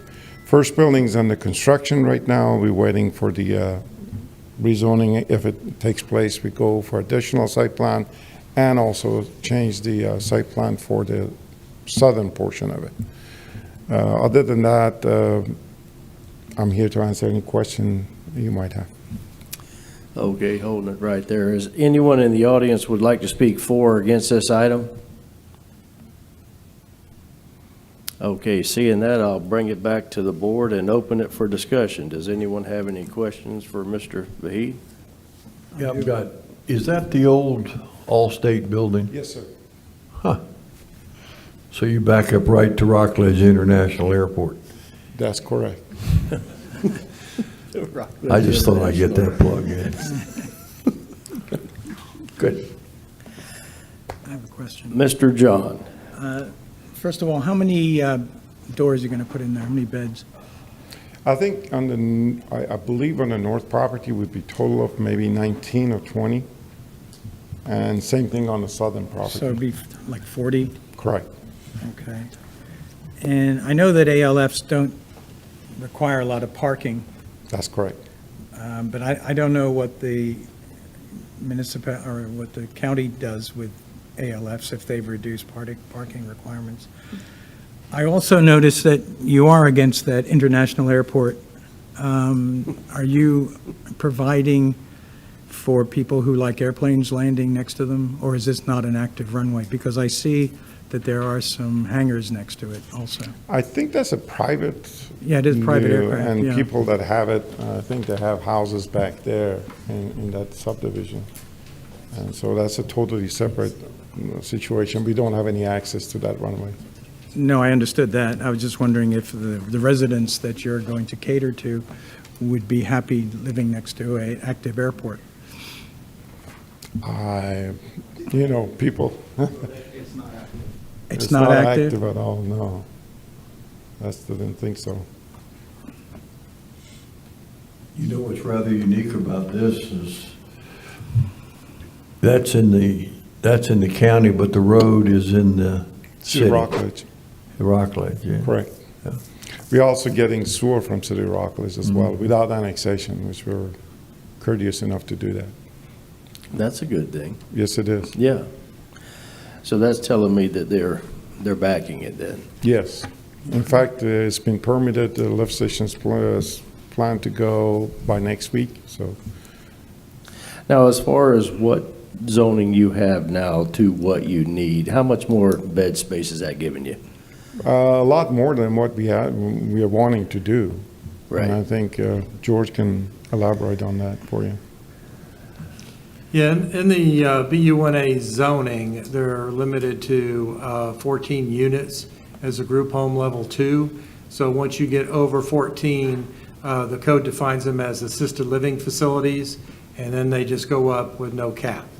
So it's whatever he wants to request. The building will have to be sized to support those residents at, I think, 250 square feet per resident. But that's just part of the criteria he'll have to meet when he site plans. There's parking, other elements, the architectural, health-wise, and all This that is only the comes in. beginning. No. They come into the game, and it just Yeah. doesn't matter. If you got 1,000 units per acre, you can only put this much in it. That's what you will have. Mr. Chair, how many floors are you going to put in? One, You're going to do this in a single floor? yes, You providing amenities, such as, eating areas, yes. It's exercise? required. No exercise, no. No theater, no library, no, just food? Well, they do have a small office and what you call a dining hall that is multipurpose room. Mm-hmm. But the clients that come here, they're really are elderly. I don't think that they can really use, they need their total daycare. They're not, most of them are not capable of doing their daily living activities, if you will. So they're under a lot of care. So they won't be able to use it. It's not your independent use that you have people come in and they're capable of doing everything. So these ACLFs, there are many different groups on them. Some of them have 3 different levels: independent, medium care, and then memory care. And independent, basically, they're available and they can do all the daily functions, and they can even drive. And then when you get to the medium, they have to have some help with their daily activity. When you come to memory care, basically, So which are you going to have? I can let the owner speak to that. Sir, I'm going to have to ask you if you could please come up to the microphone and state your name and address for the record. Hi, my name is Johan Sturm. I'm 4875 Dixie Highway, Palm Bay. Okay, and My question is, Yes. if you're going medium care, you say, which would be a typical ALF? Yeah, typical medium care because not the memory care side. Okay. Because that's very And not the independent sophisticated. side. So And you're not the only, independent side. so you're only providing food service? No, we provide food, we have entertainment, we have people coming in all the time entertaining, playing games. We do a bit of exercises, but, we use the dining room for the exercise. We have a hair salon. And of course, most of the time they sit and watch television. Okay. I just want to make sure that you're not going to inventory people there. Absolutely not. It's, my office has developed ALFs, and Yes. we're very concerned about the state of the ALF market, where people are essentially just dropped off, and they just, have a meager existence. So if you're not providing amenities, this is a small facility, you're at what, 2-something acres? Yeah, And 2 you're done? acre. 2 No, we acres? are, when I say amenities, I mean, we keep the resident entertained. We are having gardening, they can do garden work. There's a hair salon where, the ladies like to have their hair done. There's an exercise, we move the dining room area out, they do exercises there. So there is the activity. We're far more than these residential assisted living. We've got far more space there, far more activity there and there's 40,000 residential assisted living units in the United States. So we're one step up to them. It just seems that your land area is small for what you want to do Well, we're with not- parking and outdoor activities that you're talking about. Well, we only have 24 to 28 residents in each unit. Right, that puts you at 56. Yes. Just On 2 seems, acres. it seems tight. Not really. Not really. Each one of my units has bigger rooms than any other assisted living facility that's around. They got their own bathrooms. Well, I And they have assume they're all single all bedroom? There's a Bedroom and a couple. bathroom, There's about 4 doubles, Or no? but most of them are single. We prefer the single rooms. Yeah, look, I'd like you to be a success. I Yeah, don't, thank but I you. don't want to, Yeah, I have run other facilities. I know this is going to be successful. mhm. And I have an interest in a big one in Palm Bay, 157 units. We have more facility per person here than what we have there. Sir, what kind of, what are the qualifications of your staff do you have there? Are they nurses, registered nurses? Or Some of them are, the top people are. Okay. Certainly, the other need to have their qualifications for assisted living caregivers. The reason I was asking is I've heard that there is an extreme shortage of people who take care of people at nursing homes and so on. Absolutely. And I was wondering if, to be a success, you need to have. Absolutely, but we've got a good supply of staff. Okay. I work with 7 other facilities, and we supply staff and people for them. Okay. Are they in Brevard County? Yes. Okay. Thank you. Any other questions for the applicant?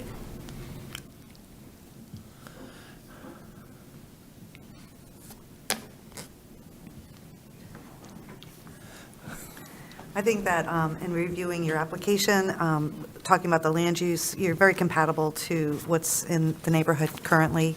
It's been my experience, ALFs in this type of setting are good neighbors because you have good clients and you've got good, staff. So with that, I'll make a motion to approve the item H10, the local planning agency for the future land use designation from NC to CC. Thank you. I have a motion by Liz, a second by Ron. Second. All those in favor say aye. Aye. Any opposed? No. We have one nay, and that's Mr. John.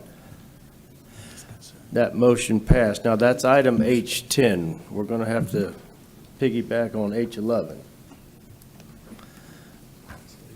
Do you want to continue with your motion, Ms. Liz? This is the zoning request, so I'll make a motion to change the zoning classification from BU1A to BU1 General Retail Commercial. We have a motion by Liz. Second. A second by Ron on item H11. All those in favor say aye. Aye. Any opposed? No. John I want to be opposed. consistent. That motion passed unanimously.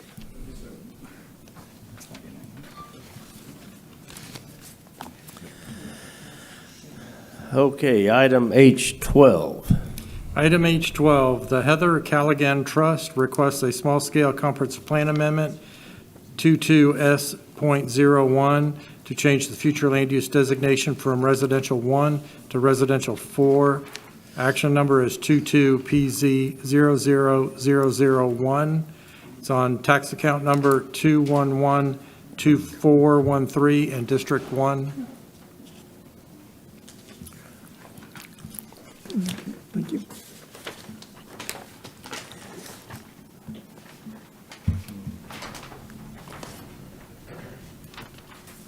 Thank you. Thank you.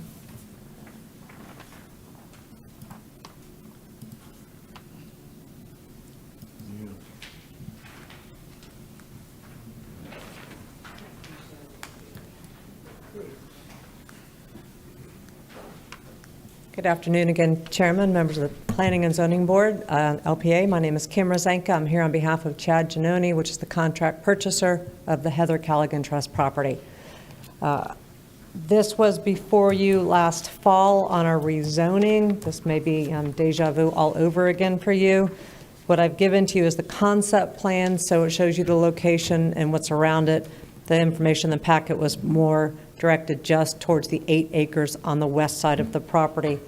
This is a 79.16 acre development, which has been rezoned to RU17, not RU111. It's got the hammock trail that goes through it, which is a access road, drainage road with very large drainage ditches and large trees along each side. This is very environmentally sensitive land, and as you can see, the conservation easements that are already intended to be on this property, one has already been recorded in favor of St. John's River Water Management District. This is a request to change 8.25 acres on the west side of this development from Res 1 to Res 4. As you've seen in your packet, there's already a binding development plan over the entire 79.16 acres that limits the units to 199, I believe that's what it was. And so this is, this comp plan amendment has been requested to allow the development to move forward. It allows the wetlands to be preserved, the open spaces to be preserved, and it allows the clustering of the development, which was requested in the 2007 MIM Small Area Study. So this is consistent with the MIM Small Area Study, and it does allow for this development to move forward and to be environmentally conscientious. If anyone has any questions. Yeah, does anyone in the audience want to speak for or against this item? Okay, seeing that, I'll bring it back to the board. Kim, you're capped at 198 units, is that correct? 198, yes. Yes, the binding development plan was actually recorded already, and it does include this That was from 8.25 our acres. earlier meeting. Yes, sir. 198 units, yes, at RU17. So this Res 1 to Res 4 will not have an impact on the project density, is that correct? Correct. Because we're already capped. Yes, sir. Mr. Chairman, I had a question really for staff. In our analysis, there was a mention that there's a cultural resource, an Irving Holder farm that's on the property. What impact does that have on development?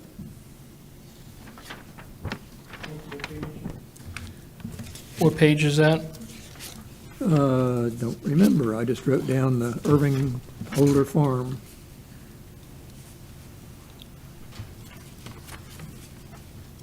I hadn't seen that show up in previous analyses of other properties, so it's. I got you, okay. Page 6, I think you're referring to that. So part of our review is we contact the Florida Division of Historic Resources. Apparently, when we called up there's a file on this property that has a historic resource on it, and that's what this just references it to. Are there any restrictions on the development because this historic resource is on the property? They would have to contact the state to determine what they need to do to rectify that. Kim, were you aware of that? I was not. I was not aware of that, but I will make sure that Mr. Giannone is. Kim, is that, to the best of my recollection, is that for Indian? Is there some correlation there? Irvine Holder doesn't sound Indian to me, but I'm not certain. I knew you'd like that. According to the information in our analysis, it was a Holder Farm had a canal and road constructed back in the 1920s. Provided drainage, irrigation, and access to his truck farm. 2 pump houses. So I was just curious as to what kind of impact that would have. This went back all the way to 2007, didn't it? 2005, actually. There were 2 BDPs on this property. We combined them into one, and you had an hour's worth of public comment at the last. We've gone through a lot of people in the county since then. Rules change a few times. All right. Mr. Chairman, I would move that we recommend approval of this land use change. I'd second it. Okay, you got a motion by Ron, a second by Henry. All those in favor say aye. Aye. Any opposed? That motion passed unanimously. Thank you.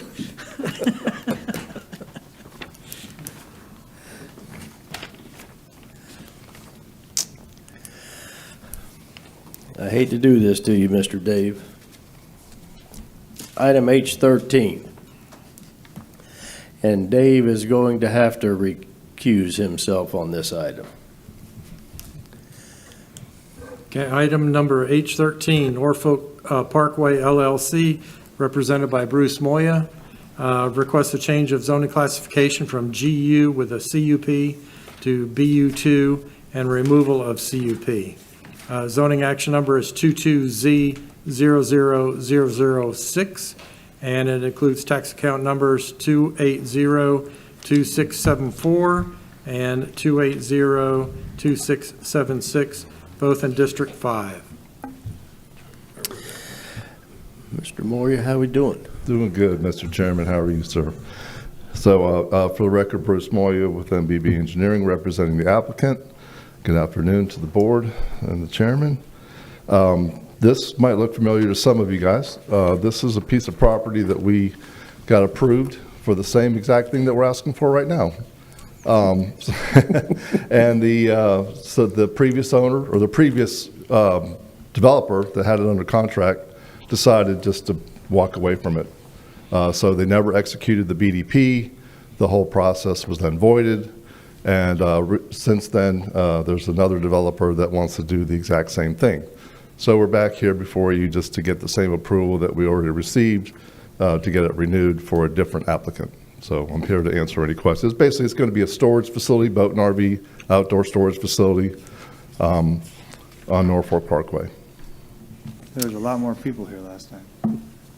Yes, we had multiple meetings about this, and that's why the BDP is pretty lengthy, if you recall, as you can see.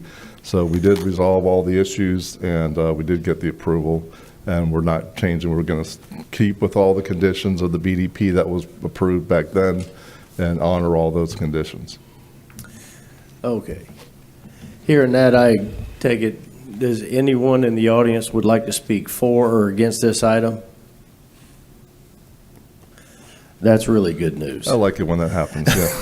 So do we. Don't get used to it. Yeah. I'm not. But it's nice when Okay. it happens. Mr. Chair, I have a question for staff. Yes. Got a question? Mr. Jeff, we got a question for staff. And just to confirm, the BDP does reflect what was approved previously? Yeah, so George and I were just talking about that. So the BDP is a voluntary mechanism that Mr. Moya and his client has volunteered to do. The conditions of the old BDP are reflected in this request for a new one. Okay, thank you, staff. Mr. Chair, you ready for a motion? I'm ready. I got a comment. Hold I on, have a question. we have comment here. I wasn't here for Yeah, I know you were last not. You were go-around, not. So I'm new to this one. The radio tower, is that included in this site? No, it is not. The 'Cause- tower is off the property. It is off the property because the designation in the appraisal district shows that it's included. I do not believe so. You have it up? You don't have it up.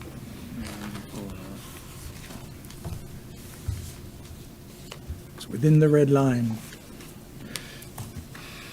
Yeah, no, if you look at the aerial map, we're inside the yellow line. I don't The have tower's yellow to on the mine. north. Mr. I Chair, only have red. George can explain what's going on. Okay.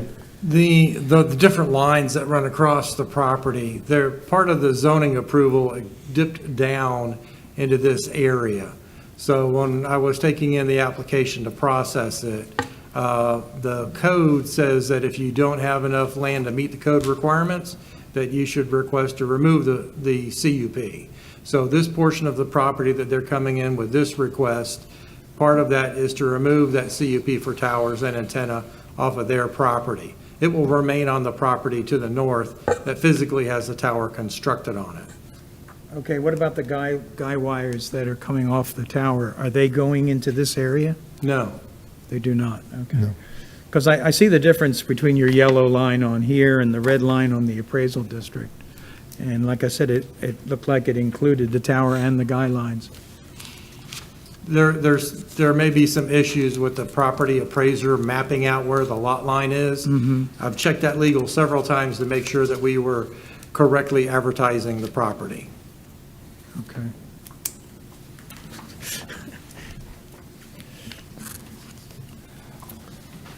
Any other questions for the applicant?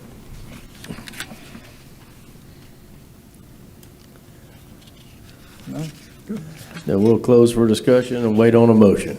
Mr. Chair, I will motion approval. Got a motion by Ben, No, second that. a second by Ron. All With the those BDP. with the BDP. We've got every BDP. All those in favor say aye. Aye. Any opposed? That passed unanimously.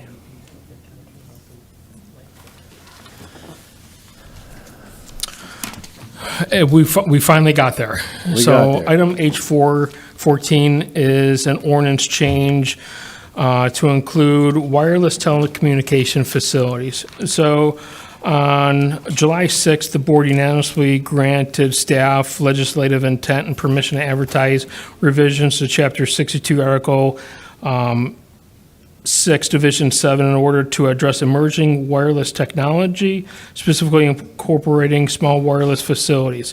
The proposed changes include defining small wireless facilities, establishing setback requirements for the placement of certain wireless telecommunication facilities, and restricting the placement of commercial small wireless facilities in a residential zoning classification. So on March 9th, the Building Construction Advisory Committee unanimously approved the changes. In your packet, you have the memo and the underlying strike-through of the proposed changes. I'll be happy to answer any questions for you.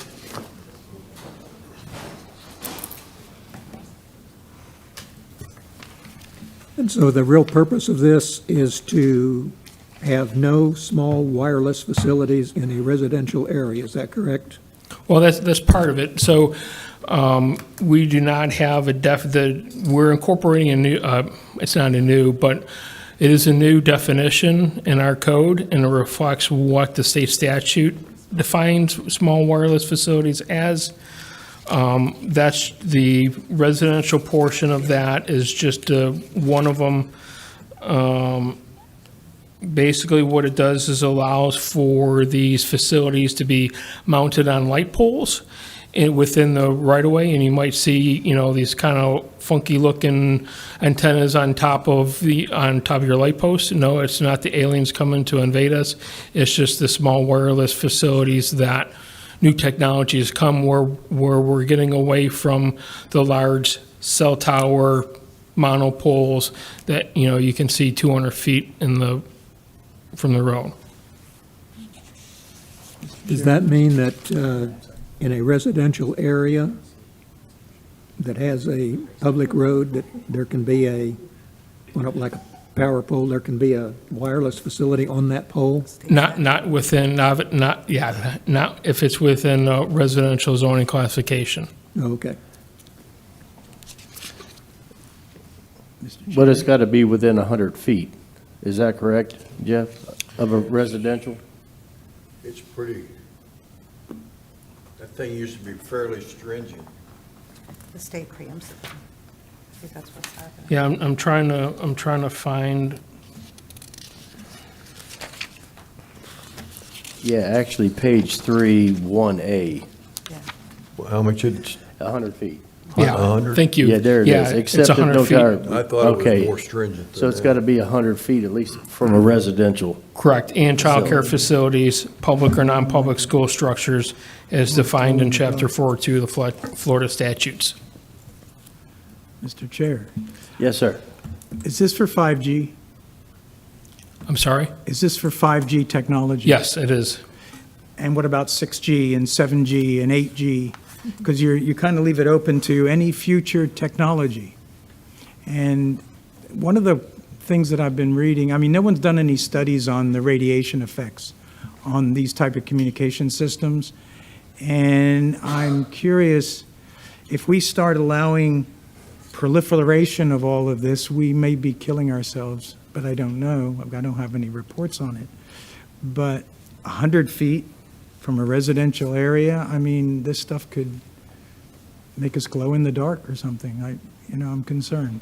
I think Elon Musk is going to eliminate a lot of these issues. How do you mean? Satellites. Satellites have a problem because of the distance you have to go to bring the signal up and bring it back down again. So there's They're a ready to lot provide an of, internet service. I figure this will be next. well, they've been talking about it for years. I'm just concerned, 5G has got a bad reputation. And I'm worried about the way this is worded. It's not limited to 5G. There could be 6G, 7G, where the strength of the signal could be increased and we could be hurting ourselves without anybody studying the effects. Just quick question to staff. This is as a result of the state That is correct. requiring us to do it, so we have. I don't care what the state says. Well, but they're preempting our local land Sometimes they use. do things that are not in our best Oh, interest. and I'm not agreeing that the state should tell us how to run our land use, but they are. And that's all that they're doing, is they're doing the legislative intent. Yeah, but they want us to sign in with this. They want us Well, we part don't of have a this and say choice. we agree with it, and I don't agree with it.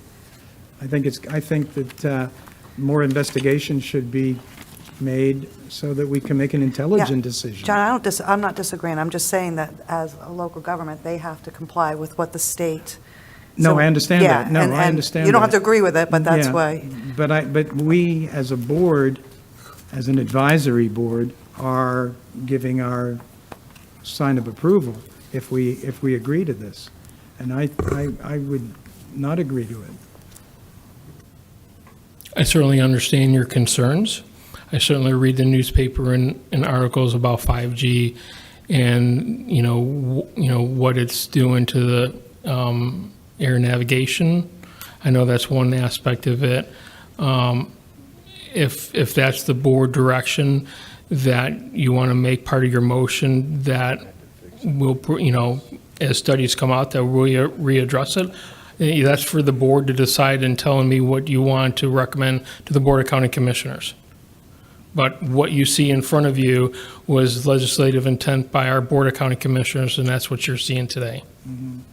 Outside of the radiation issues, outside of the studies to, what 5G, 6G, or 7G will do to.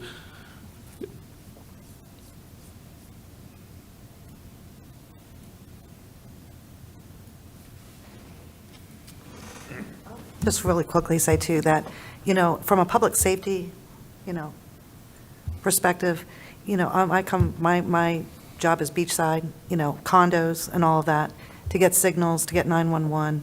This is a way to reach out, I believe, so that the phone calls don't get dropped. And so this was one of the issues too. So there's two sides. I get the health and safety, but then there's the other health and safety side that we reach these people on times of emergencies. And so I think that was one of the considerations when they were drafting this. I'm not saying it's right or wrong, just.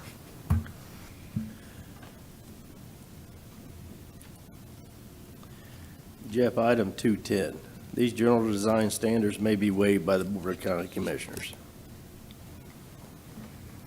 Yeah, so in these, or I should say in this draft ordinance, it allows for a cell company or a company to ask the board to waive these standards, which would be done in a public forum.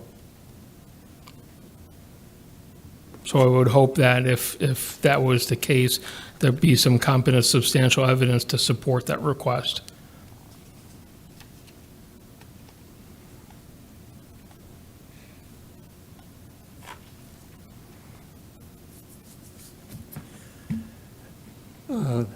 Hey, John, since you've looked at this a little bit, I would assume that small wireless facilities are actually less powerful than the cell towers, and therefore would have most likely a less impact on our brain and other health Do you know anything about that? Well, my father was in electronics and did RF all of his life. And there were always issues about radiation from devices. And I can't speak specifically to the 5G. All that I do hear is that they put these units closer together than they do the current cell towers. So your intensity of the radiation is much more concentrated. And it's worrisome.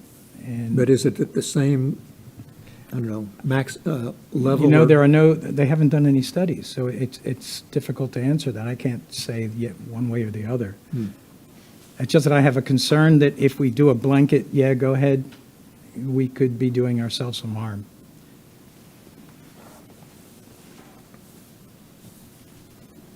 Well, how would you like to phrase a recommendation to put our concern into words?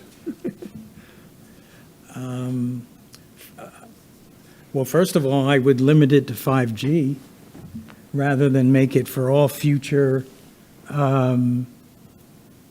technologies that would be coming out, and that the technology be monitored, that over a period of time, if we determine that it's causing harm, that we rescind this and that we use another technology entirely. That's just off the top of my head.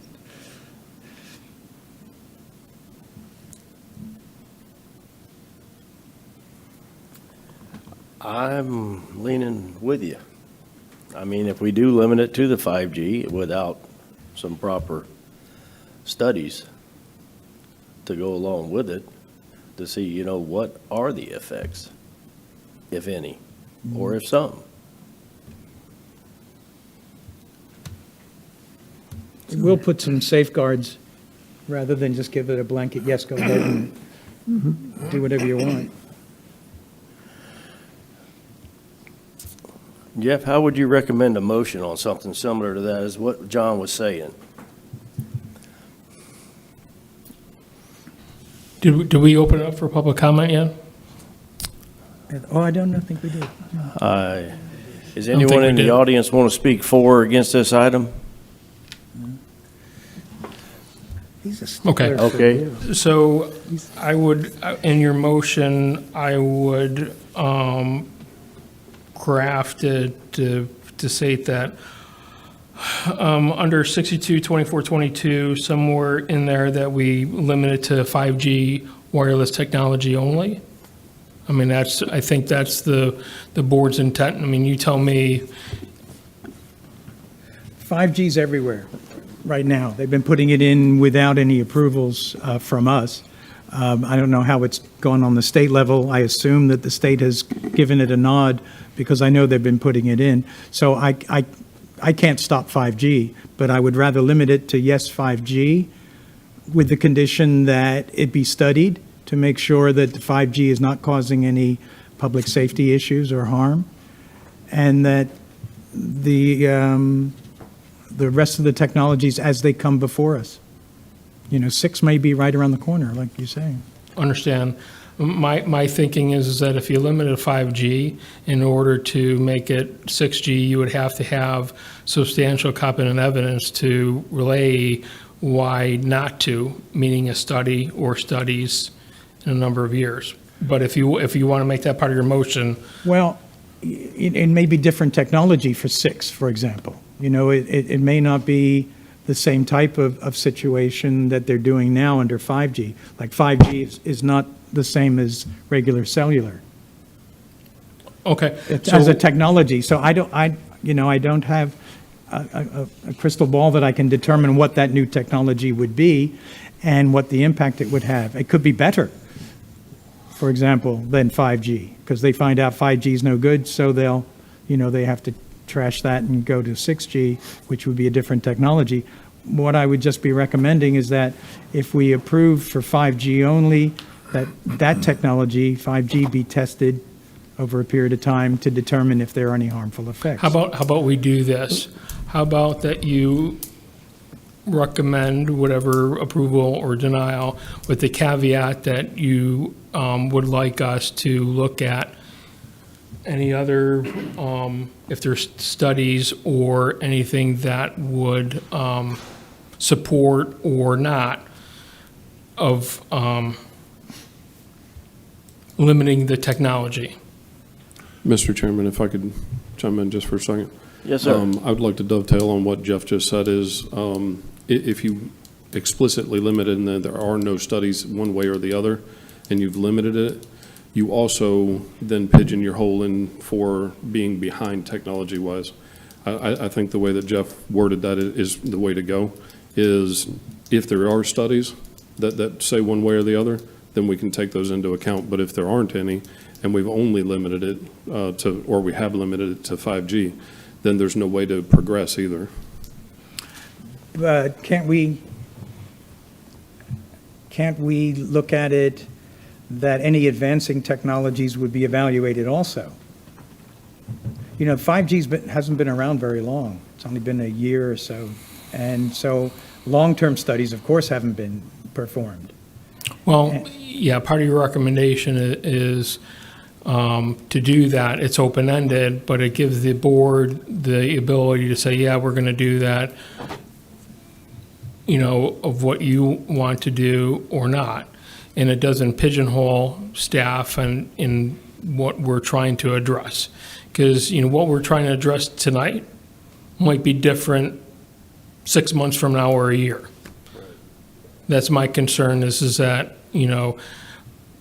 so my recommendation to you always is to come up with some language that addresses your concerns, but allows us to move forward and address your concerns as they, in a timely manner.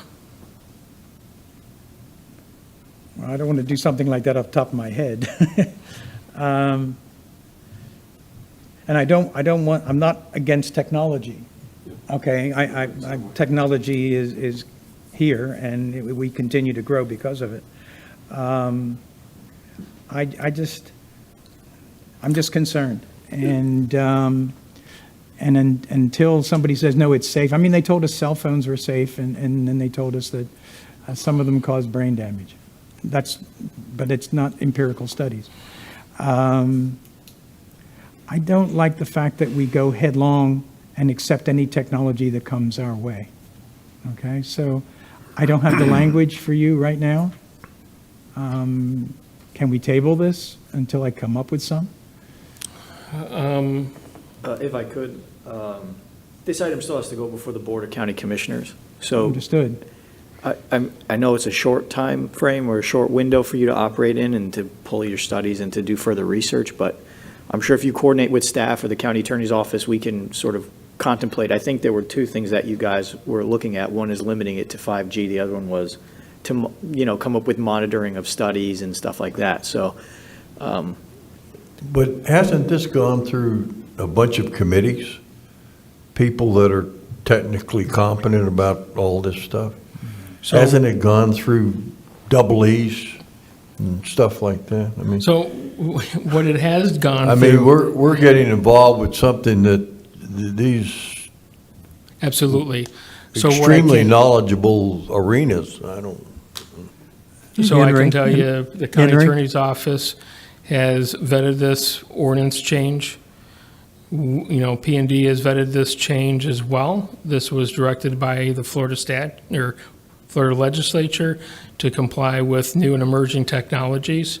The only board that I know that is required to go through before you guys is the Building Construction Advisory Committee. So that is just that's one board that has gone through. It goes to you guys, and then it'll go to the board for their consideration. Now, part of your recommendation, if, we can write in, that, LPA was concerned about 5G and the monitoring of studies, we can certainly add that into the agenda report so the board can understand your concerns.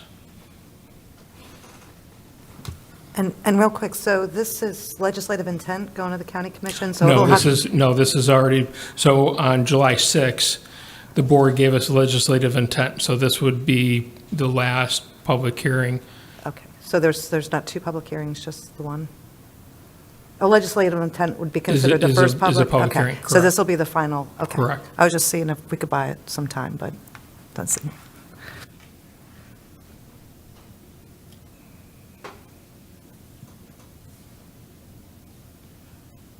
You can make a motion, I can object, I mean, I can vote no, I don't know. You can add the, Well, we're going to need a motion, knowing we're going to have a nay, correct?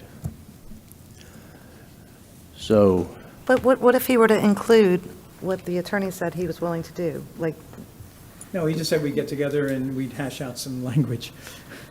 I mean, I'm willing to do that. I'm, you know, and the Mr. you just Millabu's don't want to make a question. decision on what we have Yeah, right now. yeah.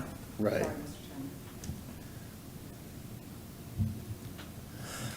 Do we have a motion? And John, are you willing to sit down with them and, Yeah, I'll sit, of course. okay. Can you do that in the next week or 2 weeks, whatever it takes before the county commission? When's it meeting? going before the commission, on the 7th? Yes, the 7th. April 7th. can we just kind of do this together? Like, how about a motion to approve with the understanding that John from the P and Z Board is going to meet with the county attorney's office to relay our concerns that were hashed out at the P and Z to be included? I'm going to need a little help from legal on that one. Yeah, I don't know. I'm just, No, Liz, did you hear what she was saying? like, could we make a motion to approve with the understanding that our board member, John, is going to meet with the county attorney's office to come up with language based on the conversation we had in the Right, public? those two things. Those two things. The problem is we're on a tight schedule, it sounds like. So, My concern is that what we come up with is not the board's intent. So you'd need us to be more specific, like to add to. Right, the- so, yeah, and because Mr. Hoppengarten doesn't operate for the whole board, it's a board decision on moving forward. So my opinion is not to go that route. So if we made the motion to approve. Let's make a with the- motion to acknowledge. Well, with the two items that we've already discussed, John, the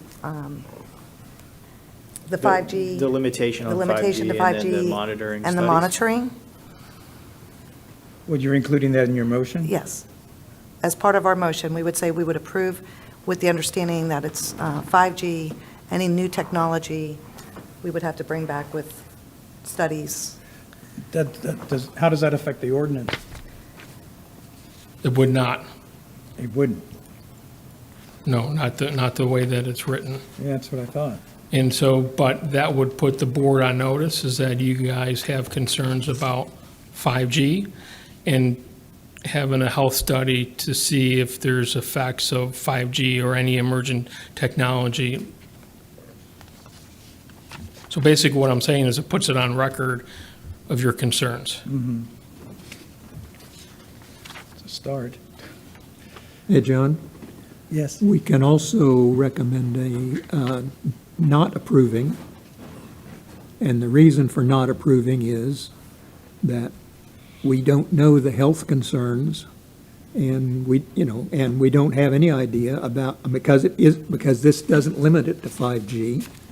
We don't know about what future technologies are going to be, so we would like to see this ordinance changed to address those concerns.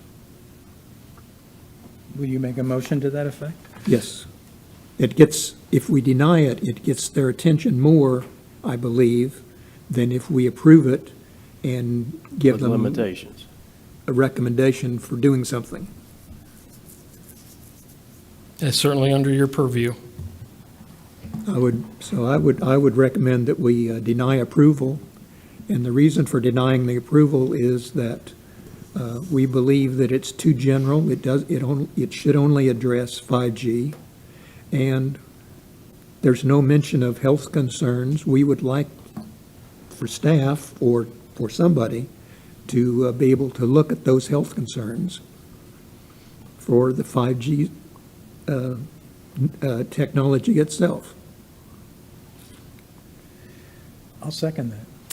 Okay, we have a motion by Ron, a second by John to deny. Item H14. All those in favor say aye. Aye. Any opposed? Nay. Mr. Chairman, quick question for staff. Can you all send us a copy of the state statute that regulates this? Yeah. It would have been helpful probably in the packet, because we're not sure what the state statute is requiring us to approve or not approve. And we are recommendation, the county commission obviously will do what they need to do legally, but I think at least we get on the record John's concerns, so. I think that's a good idea. Okay, meeting adjourned.